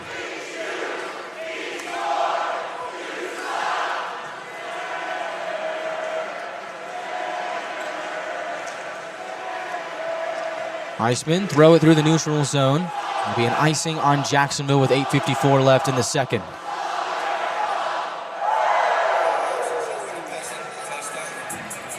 So it's Hardy from Bykov and Coughlin that has tied the game up at 2. So you think power play has been great coming into today's game, 13 straight kills, and then 2 power play goals for Jacksonville. On the flip side, the power play, have been going through it for the Gladiators. They scored today's game, and so all the trends that we talked about coming into the day, I think you throw that out the window. Go figure. Jarvis to Francis, below the goal line. He swirls around defenders. Keeps a hand on the puck. Good work by Francis. Still has it. Feeds it to the middle for Sylvester. Now takes in a return feed, and now is finally wedged off the puck by Crane. What a shift there for Francis. He'll stay out there. Takes it back in at his own blue line. Feathers it across. Pass is picked off by Jordan. Trying to come barreling into the zone, but the Gladiators able to make an offensive stand and force the Icemen offside with 8:21 left in the second.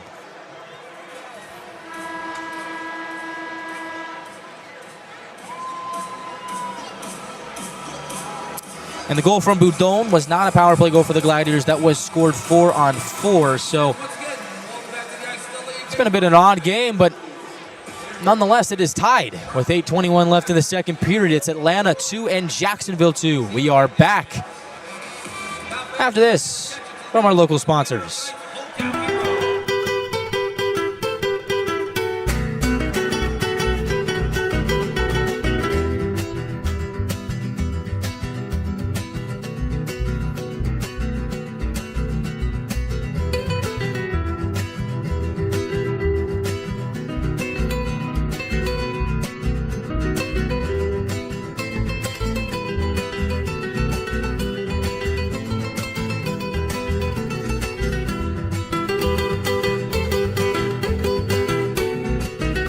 Gwinnett Fire and Emergency Services is ready to answer the call, but we'd rather prevent them. Our free home safety survey includes checking smoke alarms, identifying common hazards, and reviewing your family's home escape plan. Schedule yours today.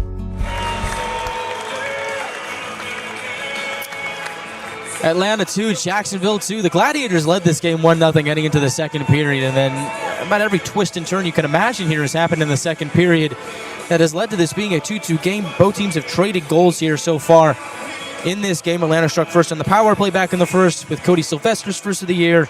Jacksonville gets on the board with a power play goal on a 4-on-3. Atlanta responds 17 seconds later to retake the lead 2-1 with a goal from Boudon, his third of the year. And then right back to the power play go the Icemen. They score again. This time it's Hardy. And we're tied up at 2. Atlanta trying to take the lead again for the third time tonight. Lynn behind the net has it for Atlanta. On the near side. Climbs his way up to the line. Quick passing. Mateer from the right circle goes around the net. Forced to the outside. Plays it back to Lynn below the goal line. Cipolone now on the near side. Trades it off to Nychuk. Clean exchange. Nychuk behind the net. Prods it to the left circle. Out in front. A chance for a Young. Would not go. And the Icemen will clear. Don't know how good of a touch on that Young got. I think Ratzlaff was able to get a piece of it, but Icemen able to survive. They ice the puck with 7:26 left in the middle frame. Hey, Glads fans, make sure you check out the Atlanta Gladiators app. You download it on your phone, and it's great. You can see the scores. You can buy tickets. Everything you'd ever want in the Atlanta Gladiators app. Go check it out. Download it today in the App Store. Face off on the near circle. Scardina will take it for Atlanta.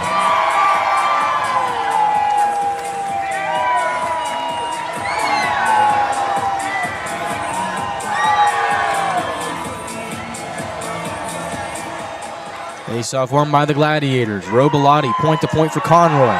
Stretches it to the end wall. They'll race after it there. Nolan grabs it for Atlanta. But we got another penalty here. Slashing is the call.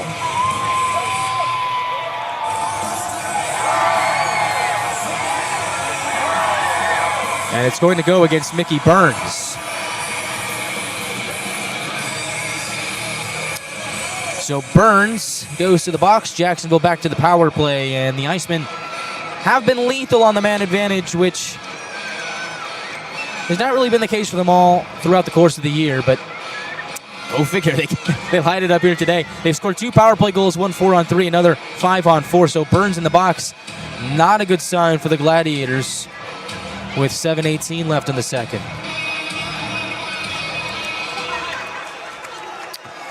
Icemen win the draw. Zaprika, the right point, has an open man. It's Bykov. Scurries below the right circle. Plays it back up top to Zaprika. There's Brown on the right circle. Back to Zaprika. High slot. Creeps on in. Gets a lay of the land. Flings it right side. Bykov from the circle. Back up top to Zaprika. Hangs on to it. Fakes a shot. Hardy down low. Moves it to the slot. Looking for Coughlin in front, but he couldn't get a stick on it. Stays in the zone with Zaprika. Hardy, left circle. He scored the most recent power play goal. Back to Zaprika. Shot goes wide. Zaprika keeps it in at the line, drifting towards his left. Has Hardy on the left wing wall. Return it back to Zaprika. He'll throw it across to Bykov. In the right circle, played it back up to the point. Zaprika's got it again. The enemy did get a touch on it, but it stays with the Icemen. Bykov trying to play it to the middle softly. Gladiators see that. They immediately jump on that puck. Puck goes to the far side half wall, where Cipolone prods it to the near side for Conroy. He will lift it to the left point, but not out. Denemy working up against Hardy. Finally does the job, and Atlanta will clear with 36 seconds left on the penalty to Burns. Nice one. We're trying to play patient there, but the Gladiators doing a good job of keeping things to the perimeter. And now here's a steal. Boudon shorthanded. Has a trailer. Young in front. Backhand score! It's a shorthanded goal for Alex Young. And the Gladiators lead 3-2.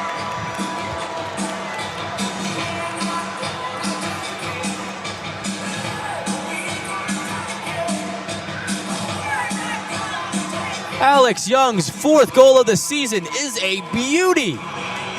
Shorthanded score for the Gladiators. It is their 5th shorthanded goal of the year.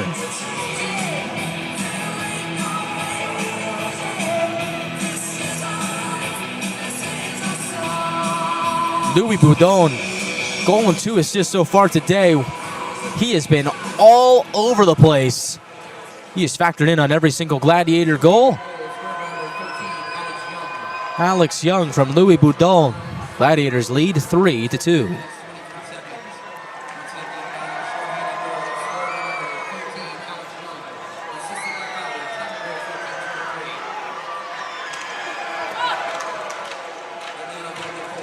Icemen still on, back to even strength. Gladiators do get the kill with a shorthanded goal to boot. 5:05 left in the second period. 3-2 is your score. Gladiators back in front for the third time tonight. In comes Coffee, rubbed off the puck. It'll go to the outside. Iceman in the attacking zone. Carson has a man down low. It is Coffee. Trying to find someone on the right wing, but the Gladiators had it covered. Cross-ice feed out of the reach of Nolan. Iceman will possess, but no, they turn it over. Nolan with the steal. Behind the net, centers, and they could not get a touch on it. Denemy was in front of the net. Ends up going back to Gladiator territory. Walter streaking towards the net, can't get a grasp on the puck. Was wedged off of it by Teos Jordan, the extra defenseman here today for Jacksonville. Twist and turns every which way you look. Gladiators take the lead for the third time tonight. Alex Young shorthanded goal as the Gladiators up 3-2. We're back after this from our local sponsors.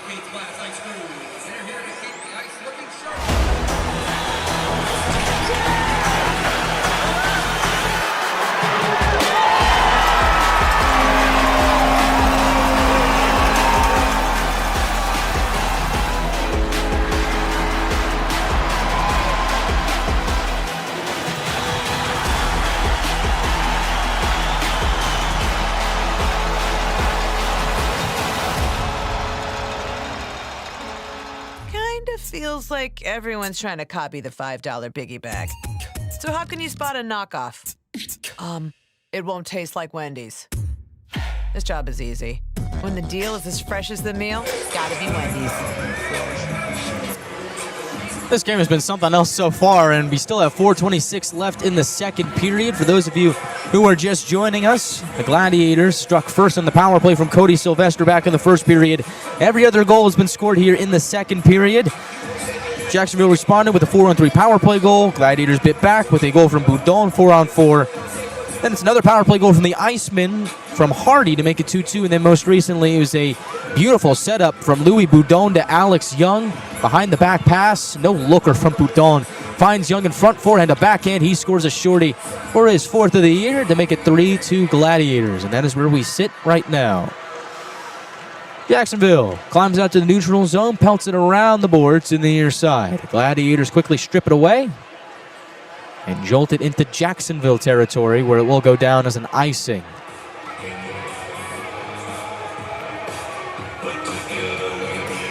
It seems like every single thing that gets commented in the YouTube live chat, every prediction you guys have made so far, it's come true. Somebody said that, hey, we need a shorthanded goal.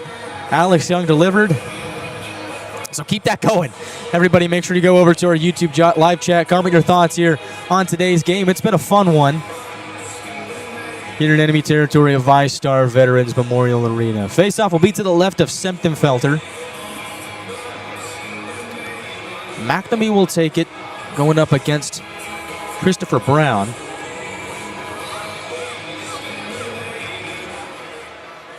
Face-off is won by the Gladiators. Brendan Less with the puck. Scoots it over to the right wing by Walter, who will glove it down at center circle. Walter tips it into the attacking zone. Jacksonville with the puck. Deals it out to center ice. Less able to locate it. And possession goes to the Gladiators.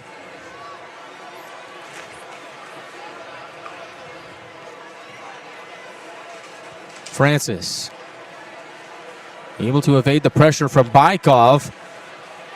Not for long, Bykov steals it away. Iceman with the puck at the line, long shot, deflected in front. Semptenfelter fights it off and grabs it with 3:32 left in the middle frame.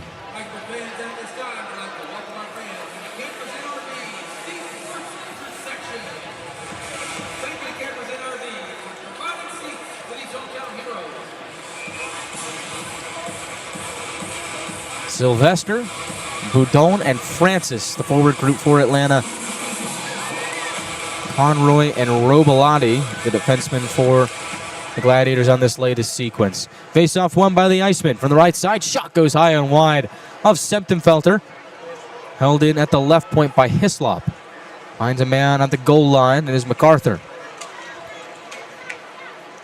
He'll shuffle the puck to the far wall. Sylvester topples down an Iceman in Fulp and steals the puck away. 3-on-2 up ice for Atlanta if they hurry. Francis from the right wing looks to feed it to the middle, has a trailer. Conroy shoots, kick save, Ratzlav. Now a 3-on-1 for the Icemen if they hurry. Duhart along the left wing shoots high and wide. Things breaking up a bit here. Now the Gladiators have their chance. Conroy from the left corner. Just to slide it to Boudon. Iceman get a couple pokes in there. They're able to strip it free. Saprika gains the red line. Knifes his way into Gladiators territory. Flips it to the near wall where Atlanta gets the puck back. Off the wall, held in by Carson. Slid down low, Septenfelter plays it. Shovels it over to the far wall where Young gets there for Atlanta. Leaves it for Conroy. Icemen steal it. Pass across, intended for Saprika. Broken up by Cipolone. Upwards goes Lynn, delayed penalty on Jacksonville. Young off the end wall looking for a trailer, has Cipolone. 6-on-5 for Atlanta. Septenfelter to the bench. Metier to Young in the near corner. They'll spin it back up top, out of the zone, where Nychuk will handle in Atlanta territory. 1:56 left in the second period. Young quickly slides it, intended for Cipolone, and will be out of his reach. We'll get a whistle here. And Atlanta is headed to the power play.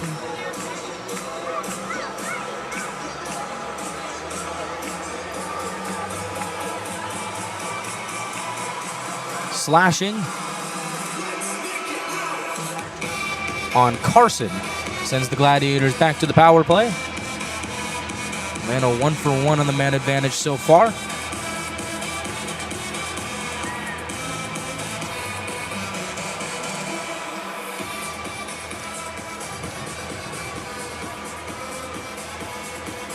Face off to the right of Ratzlav. Sylvester, McNamee, Francis, Boudon, and Nychuk, the 5 for Atlanta on the man advantage here. Nychuk gets shoved in the back, off the puck. Jacksonville has it in the neutral zone. Icemen go up ice. Nychuk gets there on the back check to poke it away from Brown. Not really the way the Gladiators wanted to start this power play, and they'll have to start from the deep end as Jacksonville clears. So it is Chad Nychuk to start things. Finds Sylvester, now Boudon in the neutral zone. He'll leave it for Francis, surging ahead. He gets tripped up, no call. Sylvester from the near corner. Feeds it to the middle. Francis, nifty move, looks for a trailer, and Young hit a stick. It went over to the wall. Young is able to snap it up, plays it up to the line for Nychuk. Nychuk looking, finds Sylvester from the right point. He'll hang on, find a man down low. McNamee across. Young can't get a shot away. Held in, pass across to the right circle. McNamee fans on it. Puck movement is quick here for the Gladiators right now. Young, top of the left circle, delays to Nychuk. Works his way to the line, feeds Sylvester, top of the right circle. 38 seconds left in the period, feeds to the middle. Francis tries to pin it in, but he gets rubbed off the puck. It goes to the end wall. 28 seconds left in the period. Comes up to the left point. Nychuk across. Sylvester holds, shoots. It's blocked. Kishke able to get in front, and the Icemen clear. Gladiators get a change. 15 seconds left in the period. Nychuk to Walter. From the right wing, he'll go across to Young. Had trouble hanging on to it. The Icemen take advantage. Try and cut towards the middle, and that draws a penalty. Good play there from Duhart at the end of the period. If we start the third period 4-on-4, as it's a penalty on the Gladiators at the end of regulation. Happened with just a few seconds left. Shorthanded was Duhart. Tried to cut to the slot. Gladiators bunch him up. Penalty on Atlanta. And again, with 10 seconds left on the penalty to Carson, we'll start the third period at 4-on-4. Hooking the call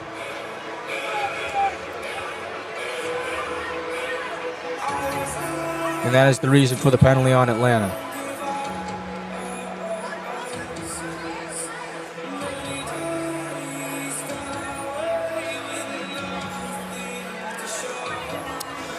Through 2 periods, it is Atlanta 3, Jacksonville 2. This game has had a little bit of everything. We'll talk all about it on the second intermission report.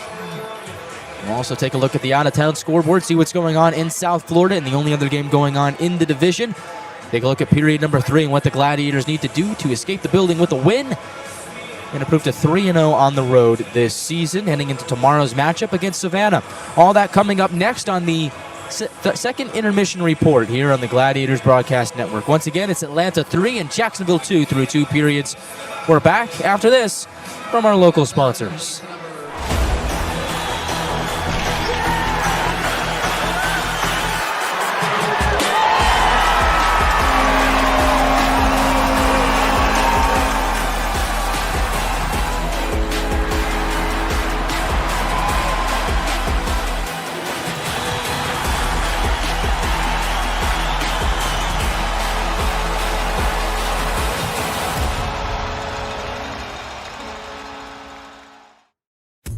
Feels like everyone's trying to copy the $5 biggie bag.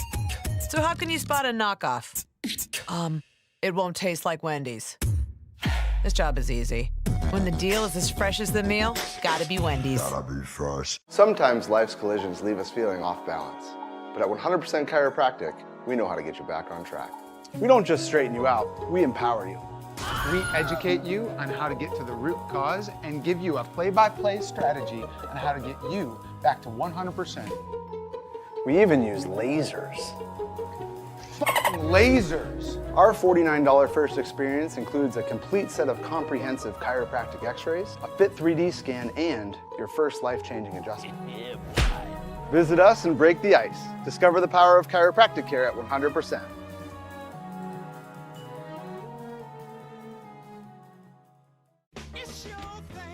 When you need inspiration, it's worth shopping Kroger.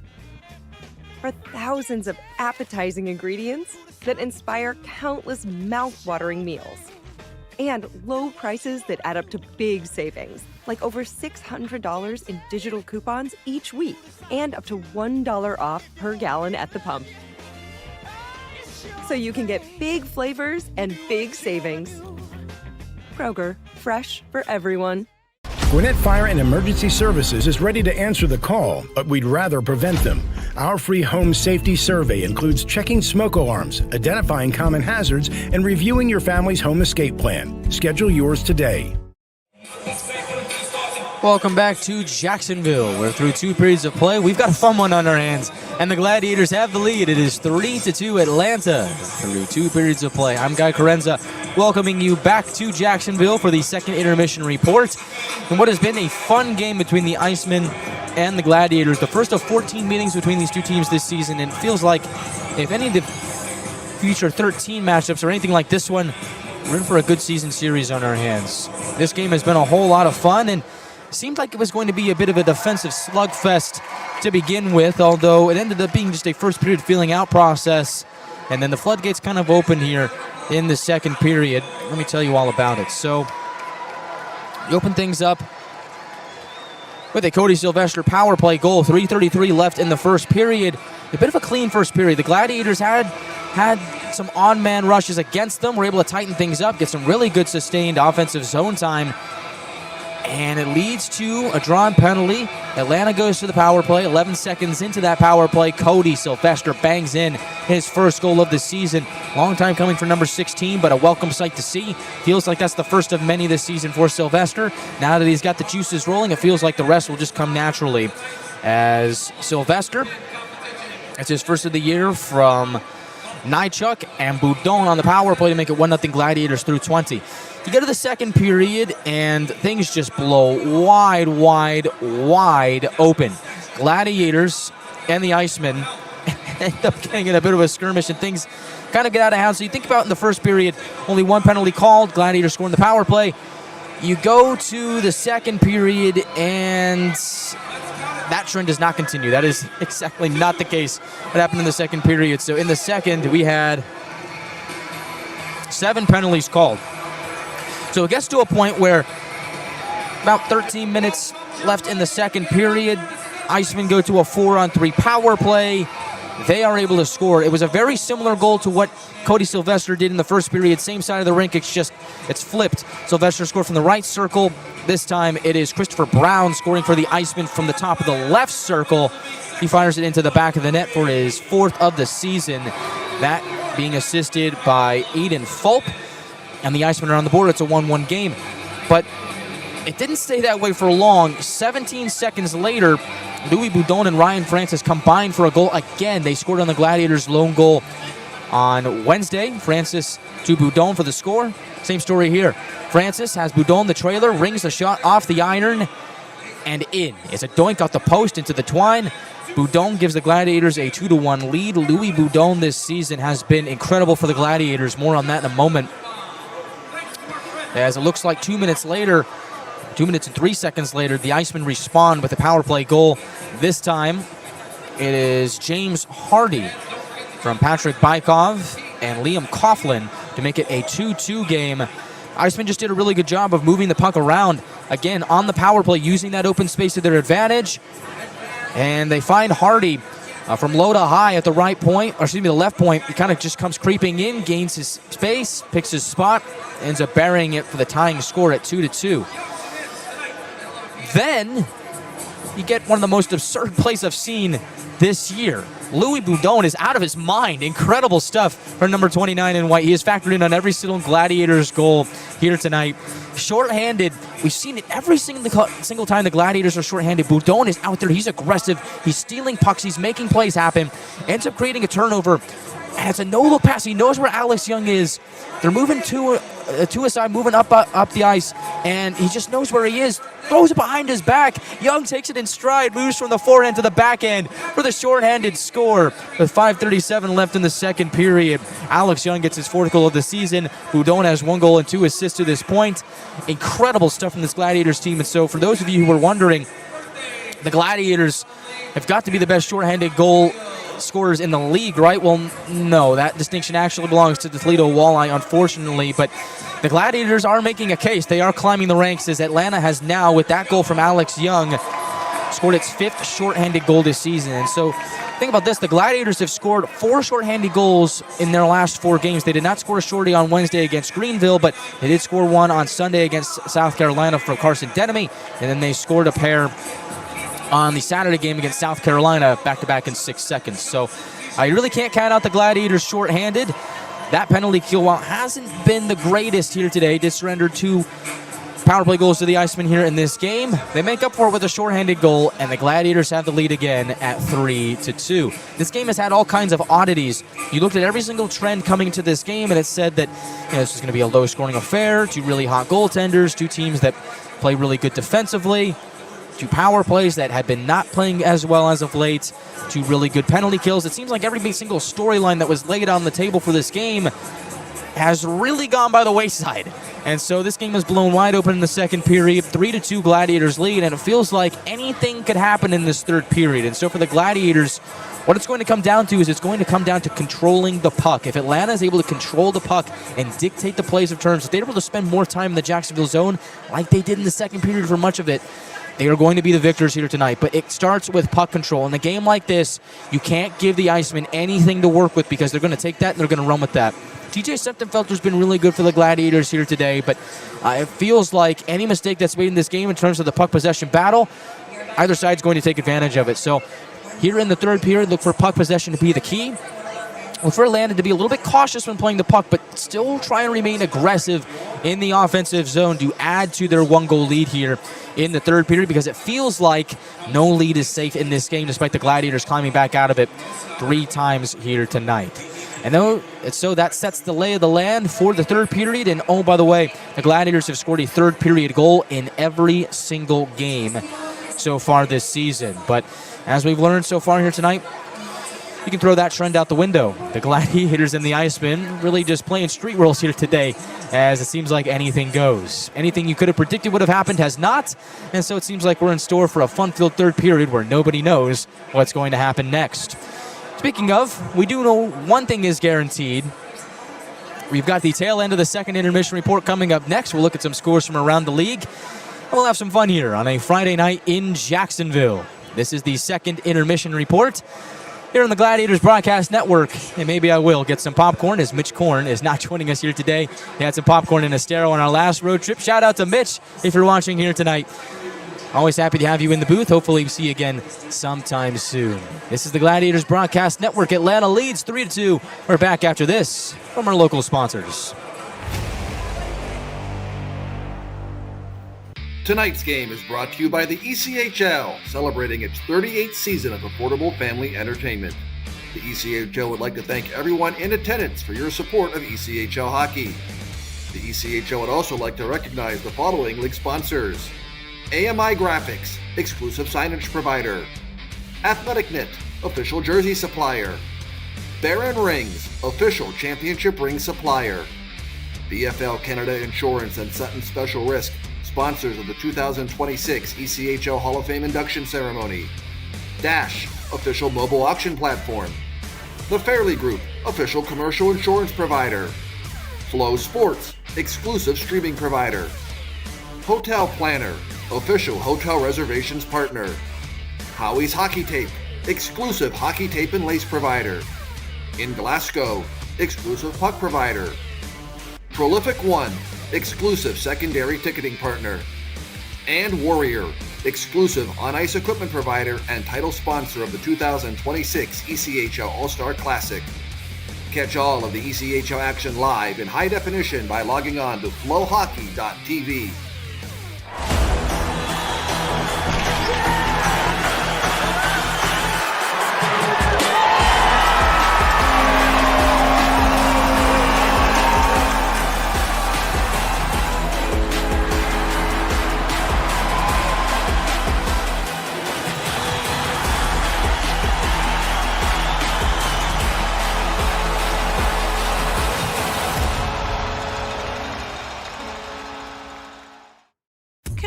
Feels like everyone's trying to copy the $5 biggie bag. So how can you spot a knockoff? It won't taste like Wendy's. This job is easy. When the deal is as fresh as the meal, gotta be Wendy's. Gotta be fresh. Sometimes life's collisions leave us feeling off balance.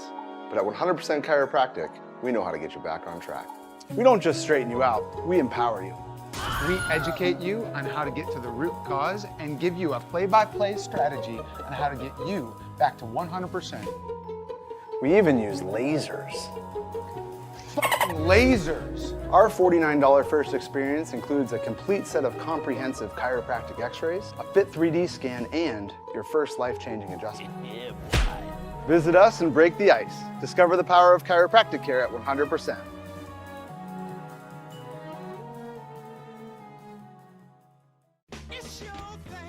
When you need inspiration, it's worth shopping Kroger. For thousands of appetizing ingredients that inspire countless mouth-watering meals. And low prices that add up to big savings, like over $600 in digital coupons each week, and up to $1 off per gallon at the pump.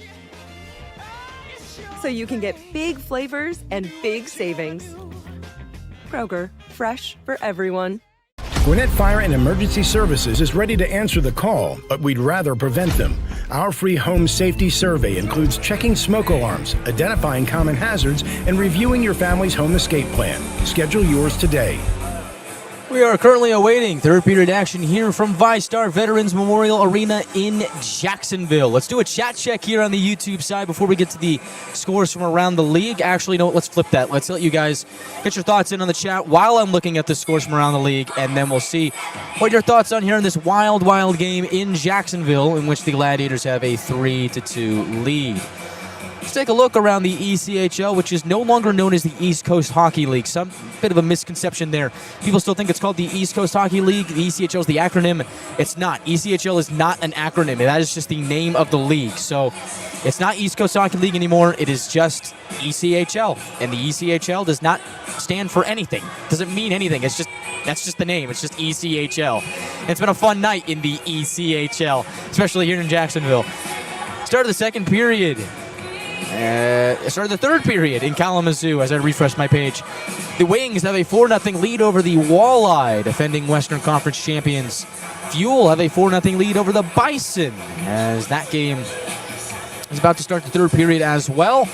Greensboro and Wheeling tied up at 1. Started the third period in Greensboro. Norfolk 3, Adirondack 1. Started the third period in Norfolk. Maine 2, Worcester nothing. Started the third period there. The big one, the only other game going on in the South Division right now, Florida 2, Fort Wayne nothing. 14:36 left in the second period. Cincinnati 3, Iowa 2, 10:45 left in the second period there. And Utah and Wichita scoreless with 1:07 left in the first period.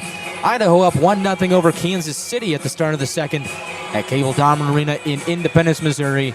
And Tulsa up 2-1 over Allen at the start of the second period. And coming up in the late game, it is the Rapid City Rush hosting the Tahoe Night Monsters in the late one from the Monument in Rapid City. So that is the lowdown around the league. Looks like the Gladiators aren't going to get any help from Fort Wayne here today, barring a Comets comeback. Still plenty of time in that game, although Florida up to a 2-0 lead. And you know how the Everblades are at home, and you know how they are when they have a lead, although it seems like here today in Jacksonville, every trend that we thought was going to happen here today has not. So let's take a look at our YouTube live chat, see what your guys' thoughts are in this game. Looks like y'all are having a fun time, and it looks like we got some good characters in our YouTube live chat. Good to see everybody here today. Good to see you, Daphne. I don't know if I saw you before. Joe Mama's blood pressure will be going up, especially this period, if it stays this close. Yeah, you and me both. It's been a lot of fun here in Jacksonville. And so, see what the third period has to bring. The Gladiators have really brought the boom here so far in this game, and I think something that has gotten lost in all the scoring here so far today has been the physicality. It seems like this game in the second period really opened up a lot, and both teams were using their weight and throwing it around. Blood started to boil, and again, you think about this team being at the start of a 4-game road trip. Starts here in Jacksonville, it'll end here in Jacksonville. So these two teams will see each other again in about a week, next Saturday, right here in this building. So not a lot of turnover between the time that these two teams will see each other. In fact, there will be 14 meetings between these two clubs this season.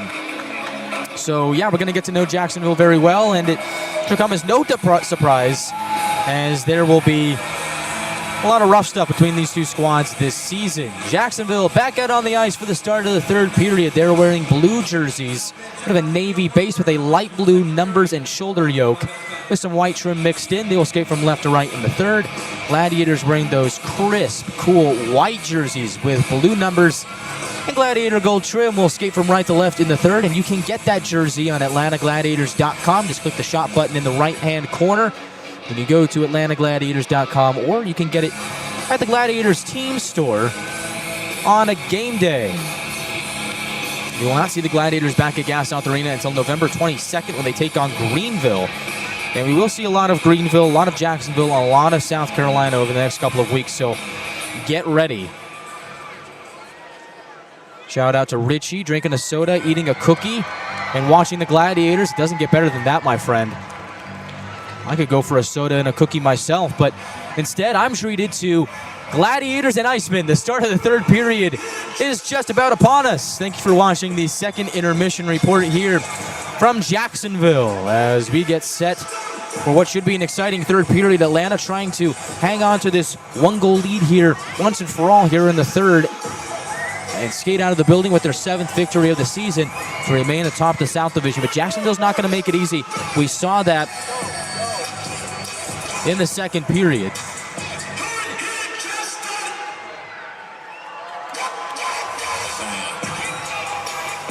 And so we'll see who pulls out of it with the victory here at the conclusion of the third. And it would not surprise me if this game went to overtime or anything of that nature, but we got a long way to go before we get to that point.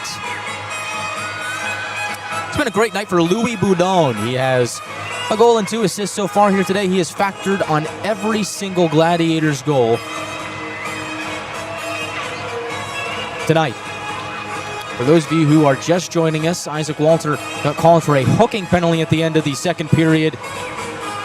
Carson still in the box for the next 10 seconds for Jacksonville. So we'll start the third period 4-on-4. And then the Icemen will have a minute and 50 seconds on the power play as they attempt to try the game. Jacksonville wins the opening face-off. They backpedal, and out of the box comes Carson, the Iceman on the power play. Jacksonville has scored 2 power play goals here today, one 4-on-3, the other 5-on-4, but they've also given up a shorthanded goal, so who really knows what's going to happen next. Icemen come gliding on in from the left side. They play it down to the end wall. Up top, Fulp to the right point for Brown. Brown with a goal today, finds an open man, left circle shot, off a stick, and over the head of Semptimphelter. Go to active stick by Denemy. Right circle shot by Brown, gobbled up by Semptimphelter. He freezes. 42 seconds into the third, 1:19 remains on the penalty to Walter. Gladiators get a change in penalty killers. And here comes Louis Boudon and Alex Young, the two that combined for the Gladiators' most recent goal. Young's 4th of the year, short-handed on a great setup from Boudon. Matier and Nychuk, the 2 defensemen for Atlanta, as they win the defensive zone draw and ship it all the way down with priority shipping to Retzlaff. Another Gladiators clear. 1:05 left on the penalty to Walter. Icemen come in on the left side. Puck works its way to the end wall again, rotates to the right side for Brown. Dives down deeper from the goal line, looks to center. Nychuk had it covered, plays it up top to Fulp. Long shot out in front, and in front of the net was Brown. Had it at the top of the blue paint and didn't shoot, tried to play it back. Ends up going out of the zone. Miscue for Jacksonville. Ends up being good fortune for Atlanta. Brown at the right side wall again, has a man in the corner. It's MacArthur. Backhanding it over to the left side. Pass to the middle, goes off a skate, back to the end wall. Matier defending. Fulp keeps it alive at the line and fumbles it. Ends up kicking it out of the zone, trying to go from skate to stick. Another miscue for Jacksonville, and even better fortunes for the Gladiators. 8 seconds left on Jacksonville's power play. Burns rubs off a man coming in Grando. Glats clear it down again, then we're back to even strength. Out of the box is Walter. 5 aside. With a little over 2 minutes gone by in the third. Robilotti from behind the cage. Wheels it over to the far wall, ends up boomeranging back to the near side. Where Hardy plays it to the point. Tischke a shot into the gullet of Semptimphelter. 2:20 into the third.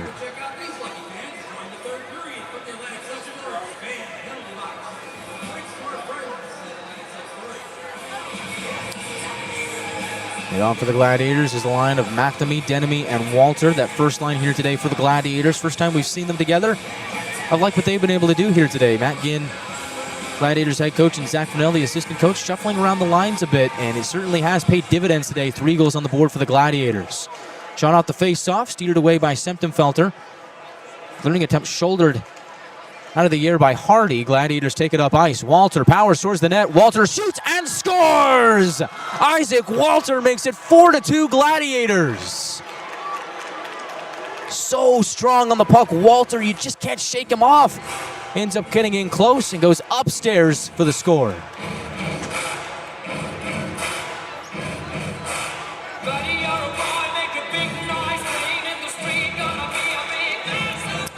And for the first time tonight, on either side, a team has scored back-to-back goals.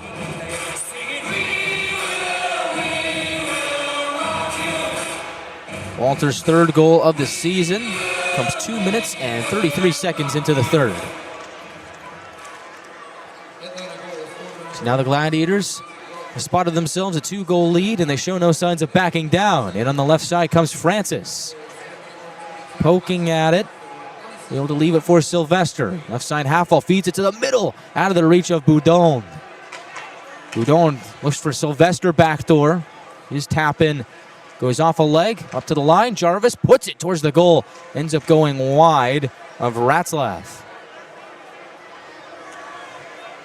Atlanta still buzzing here. Francis drifts it down low to Jarvis. Behind the cage is Boudon.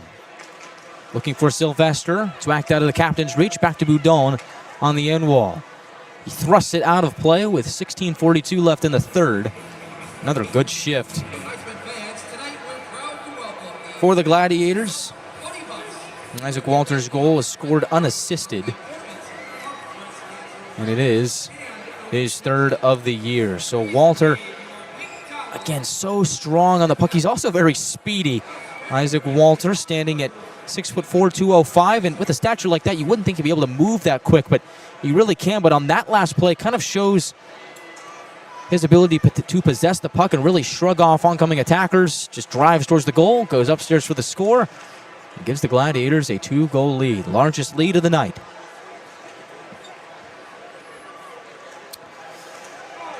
Cross-freeze feed goes wide of Semptimfelter.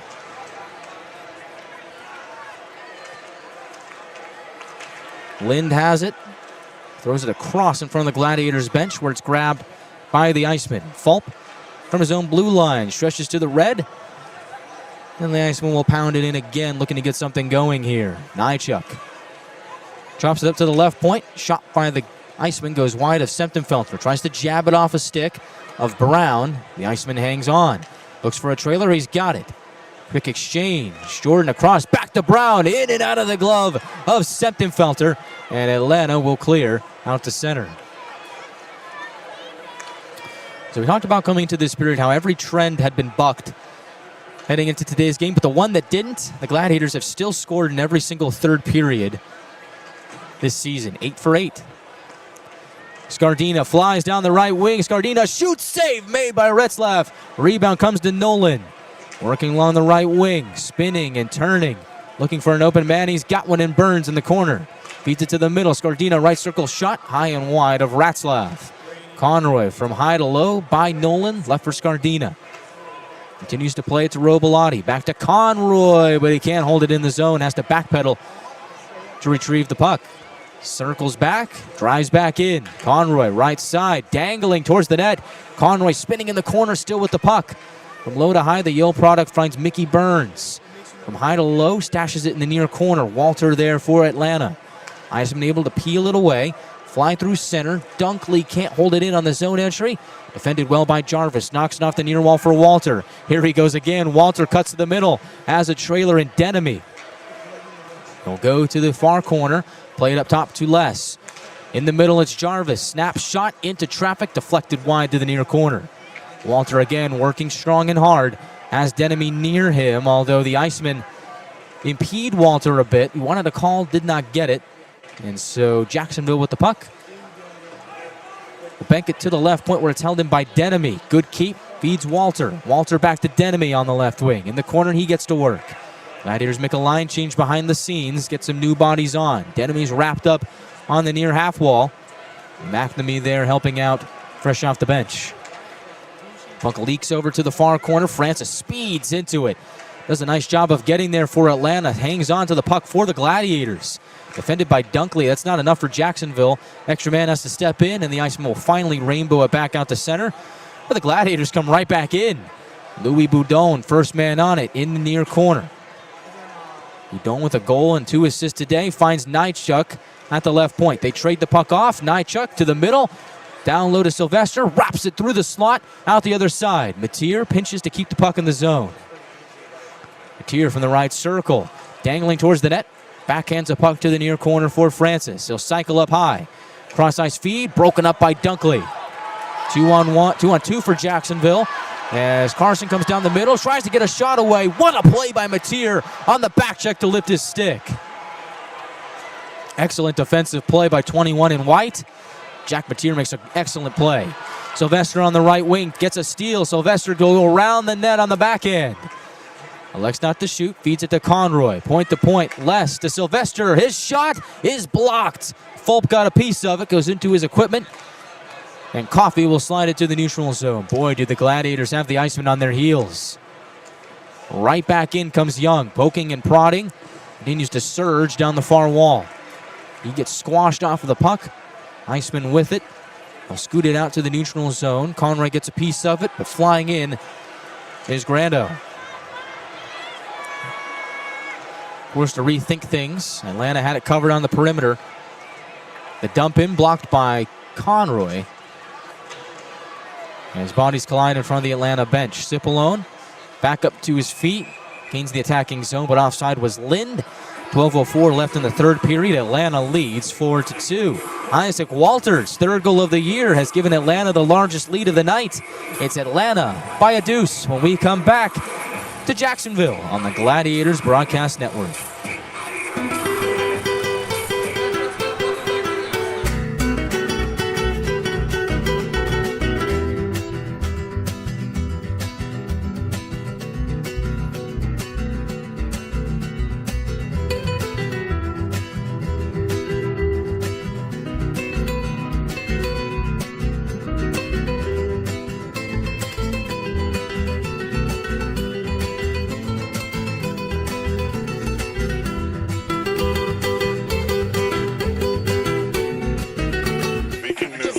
Desserts are popping up on Crumble's menu. All types of dessert.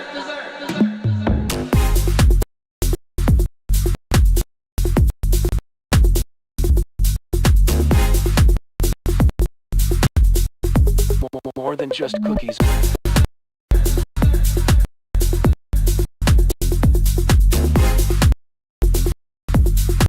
The lineup changing weekly.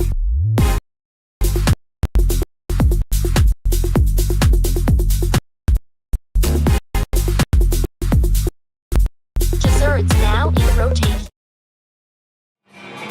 Gladiators lead by 2, largest lead of the night. 12:04 left in the third. We're back to live action at VyStar Veterans Memorial Arena. Home of the Icemen, opened back in 2003. 8th year for the Icemen in the league. It's the only building they have called home. This building is actually the same age as Gas South Arena, which we will be back at on November 22nd when the Glads host Greenville. First game of a 4-game road trip here. As the puck works to the end wall, centering feed. Les brushes it to the right side for Nolan. Gladiators still buzzing out of the break. Cross-ice feed doesn't make its way to Scardina. Gladiators see the puck go back out to their own end. There's a big hit by Jarvis, is thrown on Grando to rub him off the puck.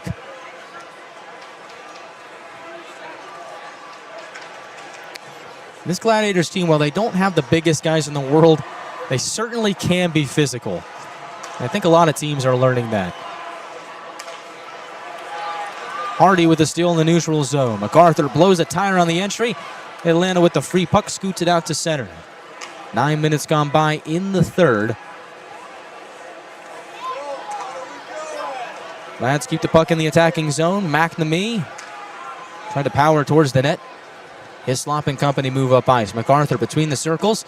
Defended well by Mateer. He's having a great night.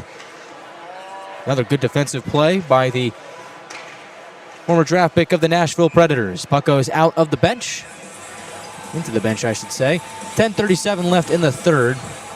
Faceoff should be in the neutral zone right in front of the Jacksonville bench. Gladiators looking to improve to 7-1. Stay perfect on the road and spoil the Jacksonville Icemen's home opener here today and in front of a crowd that's just about sold out. Still got a little ways to go before we get there, but so far so good for Atlanta. Face off to the left of Rassoff. They actually move it into the Jacksonville zone. Boudon will take it for Atlanta and win it. Boudon between the circles tried to rip a shot on goal. Ends up getting blocked. Loose puck goes to Sylvester. Quickly taps it to Francis behind the cage. Tried to whack it back to Sylvester. Delayed penalty here. Boudon's going to go. Ratzlaff to the bench. Icemen still possess. Fulp over the red line. Jarza into Atlanta territory. Icing on Jacksonville. That gives us a whistle. And Boudon will take a seat.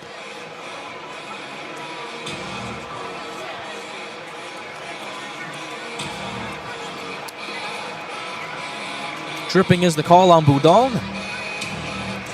Icemen back to the power play.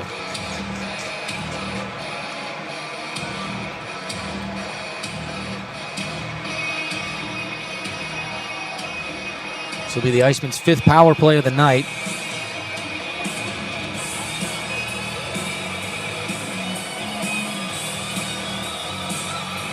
.10:06 left in the third. Face off to the left of Semptimfelter. Gladiators win it. Robilotti hurls it to the right wing where it's poked out of the zone by Denemy. And the Icemen will have to start their power play from the deep end.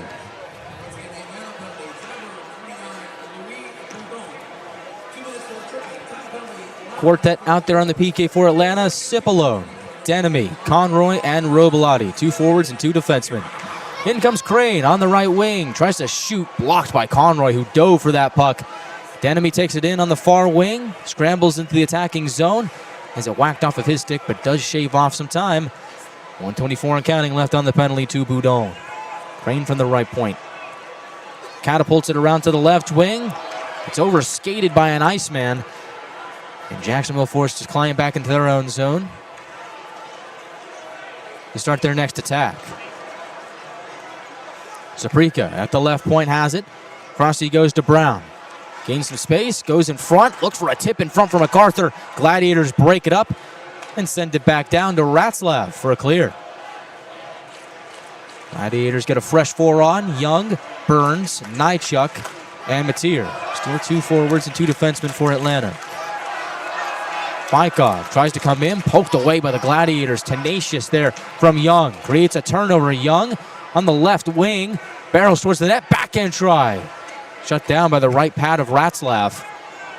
Alex Young already with the shorthanded goal here today.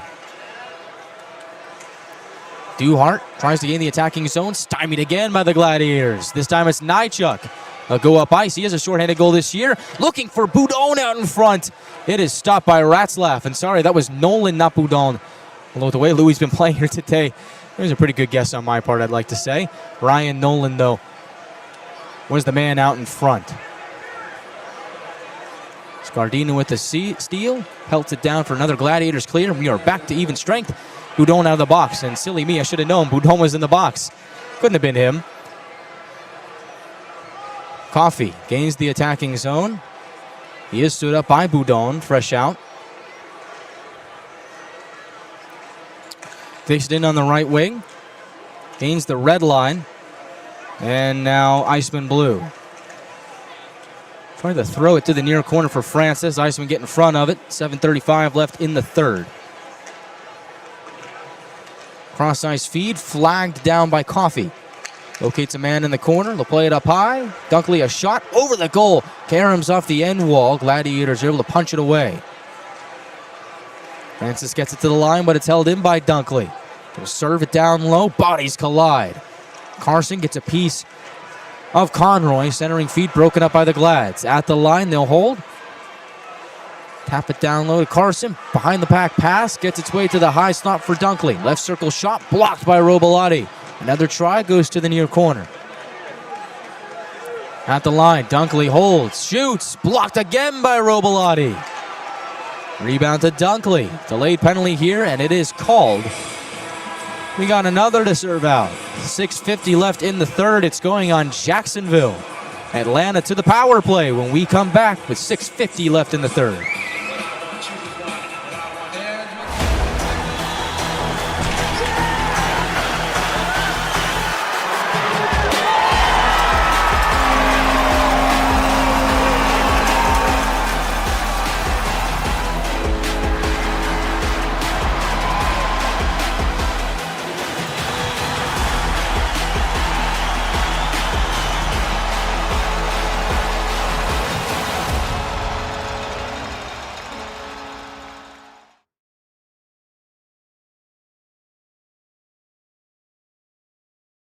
Kind of feels like everyone's trying to copy the $5 biggie bag. So how can you spot a knockoff? It won't taste like Wendy's. This job is easy. When the deal is as fresh as the meal, gotta be Wendy's.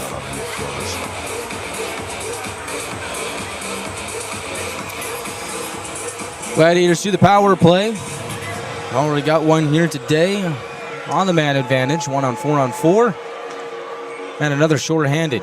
Gladiators have found to score 4 goals here today in 4 different ways.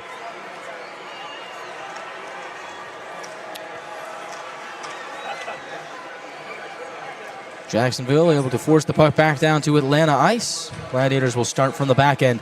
Nychuk quickly springs it to Francis, and away he goes. He turns on the Jets, flying through center, brushes it to the left wing for McNamee. Trailer is Sylvester, snapshot off a stick and wide. Good after stick there by MacArthur. McNamee with it on the left wing, directs it to the corner. Behind the back pass finds Boudon. Tried to return it to McNamee, body gets in front. Clearing attempt held in by Sylvester. At the half wall, between the legs finds Francis. Left side Boudon, out in front McNamee. His tip in is shut down by Ratzlaff, and the Icemen clear. 1 minute left on the power play. It is Carson in the box for Jacksonville. 2-minute sentence for slashing is the reason why Atlanta's on the man advantage. Young on the left wing. Tried to brush it to the middle. Goes off a leg to the near corner for Walter. From low to high, held in the zone by Mateer. Actually, no, he didn't. It was close. But the Eagle Eye linesman calls it offside. 5:31 left in the third. 42 seconds left on the penalty to Carson.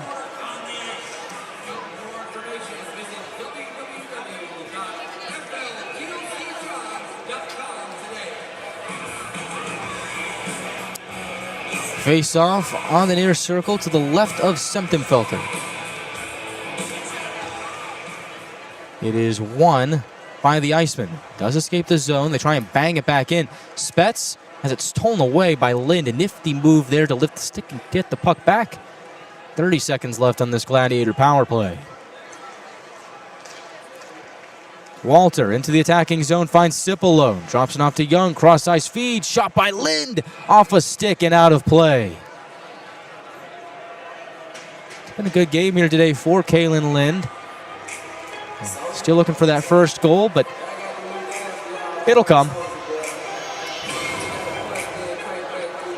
No doubt about that. Lind, the former second-round draft pick of the Nashville Predators, will remain out there with the second power play unit. Still 19 seconds left on Atlanta's man advantage. Off the face-off, puck goes to the wall. Mateer finds Nychuk streaking in for a shot that gets just enough of the glove of Retzlaff to stay out. Young on the left wing, holds at the circle and shoots. It's blocked by his own man in Cipollone. Cipollone does have the puck, returns it to Young. Moves his way to the slot and shoots and scores!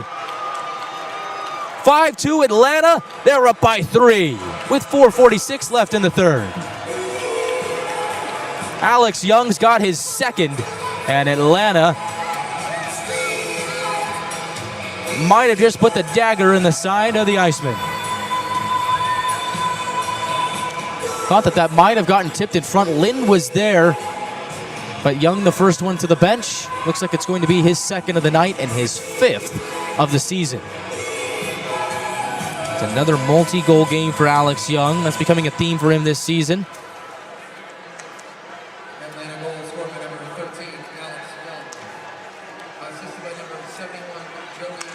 Cipollone with the primary assist and the only assist on Young's 5th of the year. Make that Nychuk has actually been awarded an assist as well. So Young from Cipollone and Nychuk.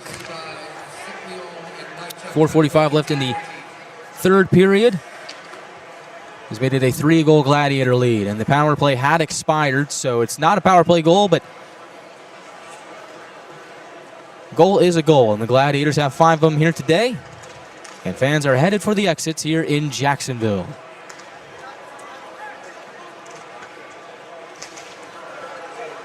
Scardina from the goal line shoots. A high riser fought off by Ratzlaff.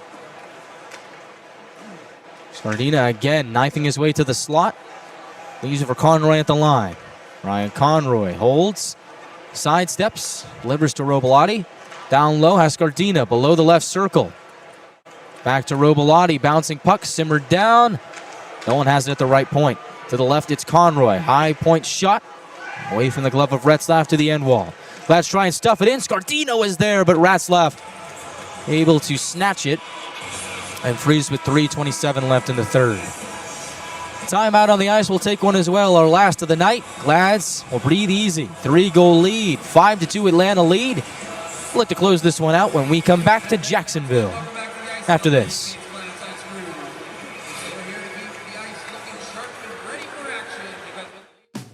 This Thanksgiving, you can count on Kroger. You get up high quality and down low prices. Up high quality with our exclusive brands and down low prices on all your Thanksgiving needs. Because at Kroger, quality and low prices always come together. Kroger. Kind of feels like everyone's trying to copy the $5 biggie bag. So how can you spot a knockoff? It won't taste like Wendy's. This job is easy. When the deal is as fresh as the meal, gotta be Wendy's.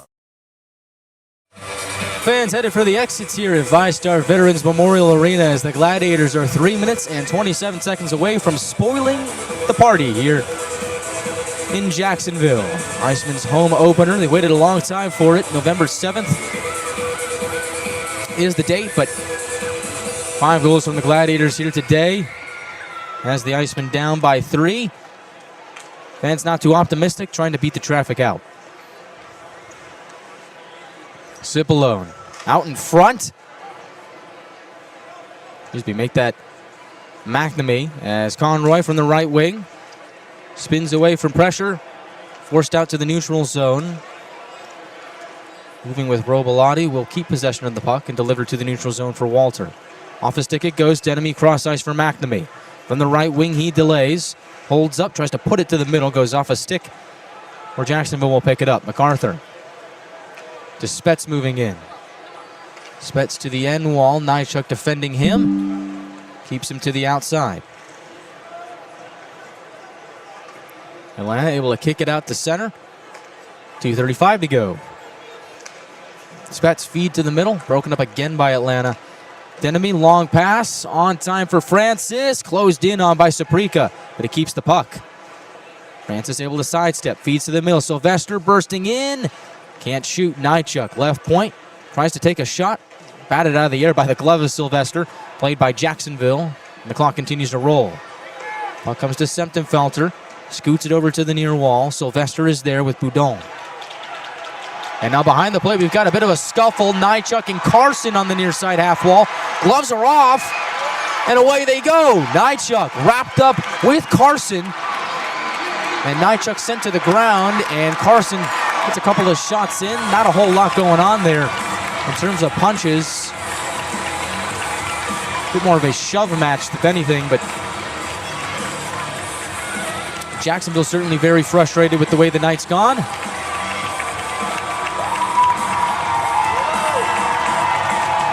Carson's night is over. He will head to the locker room, and Nychuk will do the same for Atlanta. So the fans that are still here got a good look at that.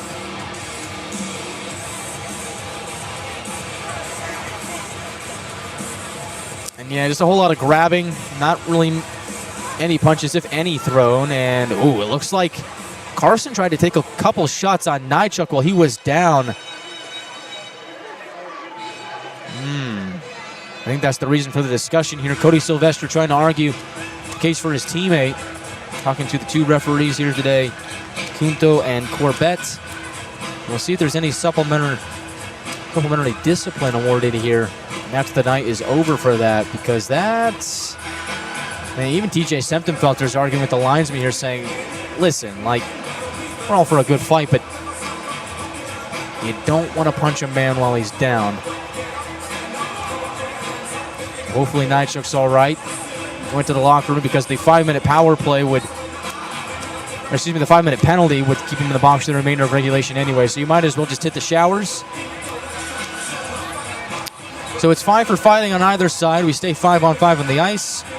It's a 5 spot for the Gladiators on the scoreboard, and all's well that ends well, right? 2 minutes left in the third.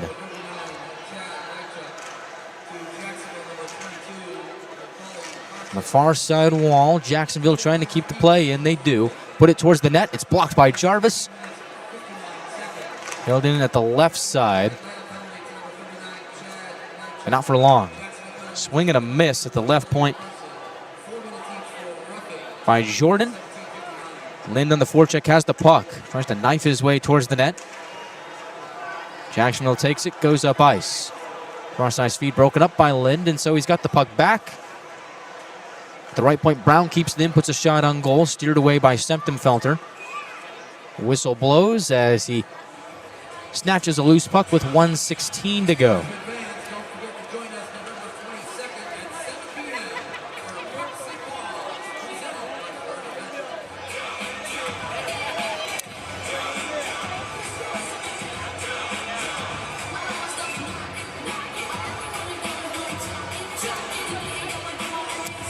Scardina will take this face-off to the left of Semptimfelter, and Jacksonville has it.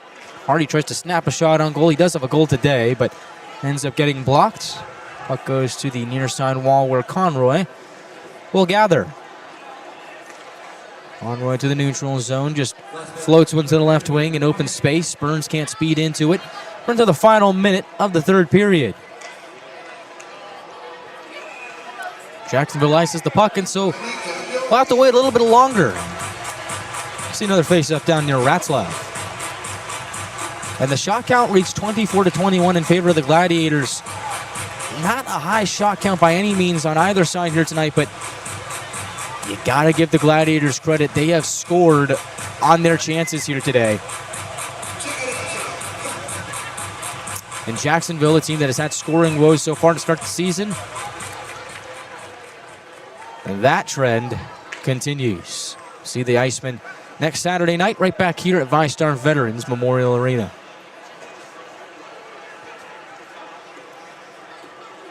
Burns takes a swat at it at the red line. Less from the right wing, chips it from high to low. 30 seconds to go.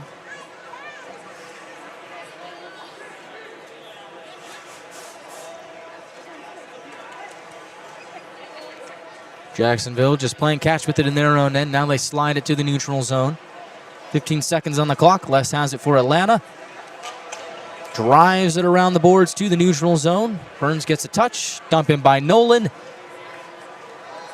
Iceman will possess one last time, and that will do it. The Atlanta Gladiators come to VyStar Veterans Memorial Arena and spoil the Icemen's home opener. They take this one 5-2 and improve to 7-1.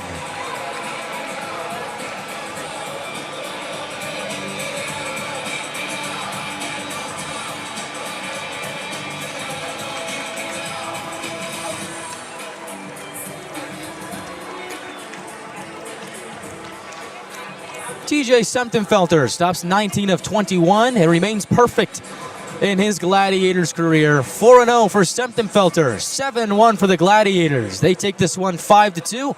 We'll talk all about it on the other side of the break on the Gladiators post-game show. Once again, Atlanta 5, Jacksonville 2, your final from Jacksonville.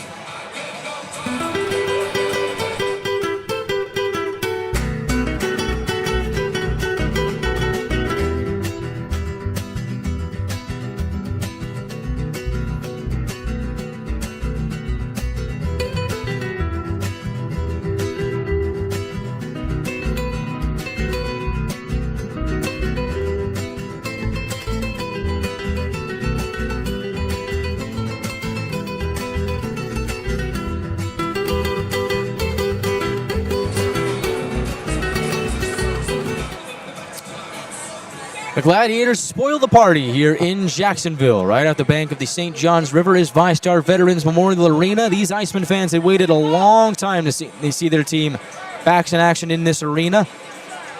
One of the later home openers in the league this season, November 7th to date, and the Gladiators come in and spoil the show. They put up a 5 spot on the Icemen. 5-2, your final score. And the Gladiators are 7-1, improved to 14 points on the year, and they stay atop the South Division standings with their win here today. The Icemen fall to 5-4. Here's how the Gladiators did it. So it started with a first period power play goal from Cody Sylvester. So coming into today's game, the talk was all about how probably going to be a lower scoring game. Both teams are really good defensively, two really good goaltenders in Ratzlaff and Semptimfelter. Don't expect a lot of goals. Don't really expect a lot of things on the power play. Both teams have really good penalty kills. Yeah, no, just throw that over your right shoulder. Throw it out the window. That was not the case here tonight. Sylvester gets us started on the power play. 3:33 to go in the first period. Glads go to the power play. 11 seconds into the man advantage. Sylvester scores from Nychuk and Bouton to make it a 1-0 Gladiators lead through 20. You go to the second period, and that's really where this game gets blown wide open.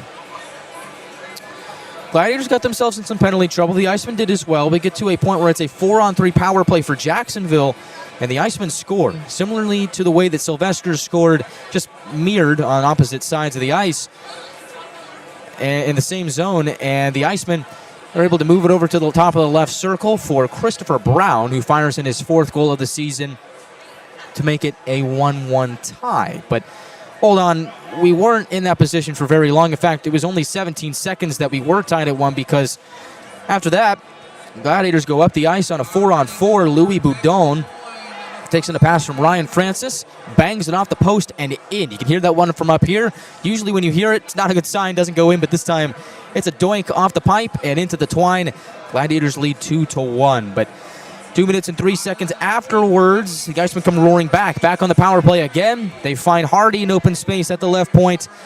He fires in on the far side, and it's a 2-2 game. Get to later on in the period, 5:37 to go. It's a shorthanded score from Alex Young, and this play all starts because of Louis Boudon. He had an incredible night tonight. 1 goal and 2 assists for Boudon here today. He's able to create a turnover and just throws a no-looker pass behind the back to trailing Alex Young, who goes from backhand to forehand. Unbelievable from Alex Young as he scores. Excuse me, it was forehand to backhand, if my memory serves me correctly. Nonetheless, it is a great goal from Alex Young to make it a 3-2 Gladiators lead. And they did not look back after that. All Atlanta there from here on out. 3rd period, Isaac Walter just comes rumbling into the attacking zone. 2 minutes and 33 seconds into the 3rd, he scores. And I feel like there was like 2 or 3 defenders around the area of Walter. Doesn't matter. He's so strong on the puck, so tough to knock off of it. He hangs on, goes between the circles, and just flips one high, bar down for the score. 4-2 Gladiators at that point. They tack on another. It's Alex Young getting his 2nd of the night from Cipollone and Nychuk. 4:45 left in the 3rd. It was a long shot from Young, about close to the blue line, a couple feet off of the blue line. I thought it might have gotten tipped in front by Kalen Lynn, but that was not the case. Alex Young does get the goal. He finishes the night with 2. Second multi-goal game of the year for Alex Young. And the Gladiators get out of the building with a 5-2 victory. And that's it. That's all he wrote.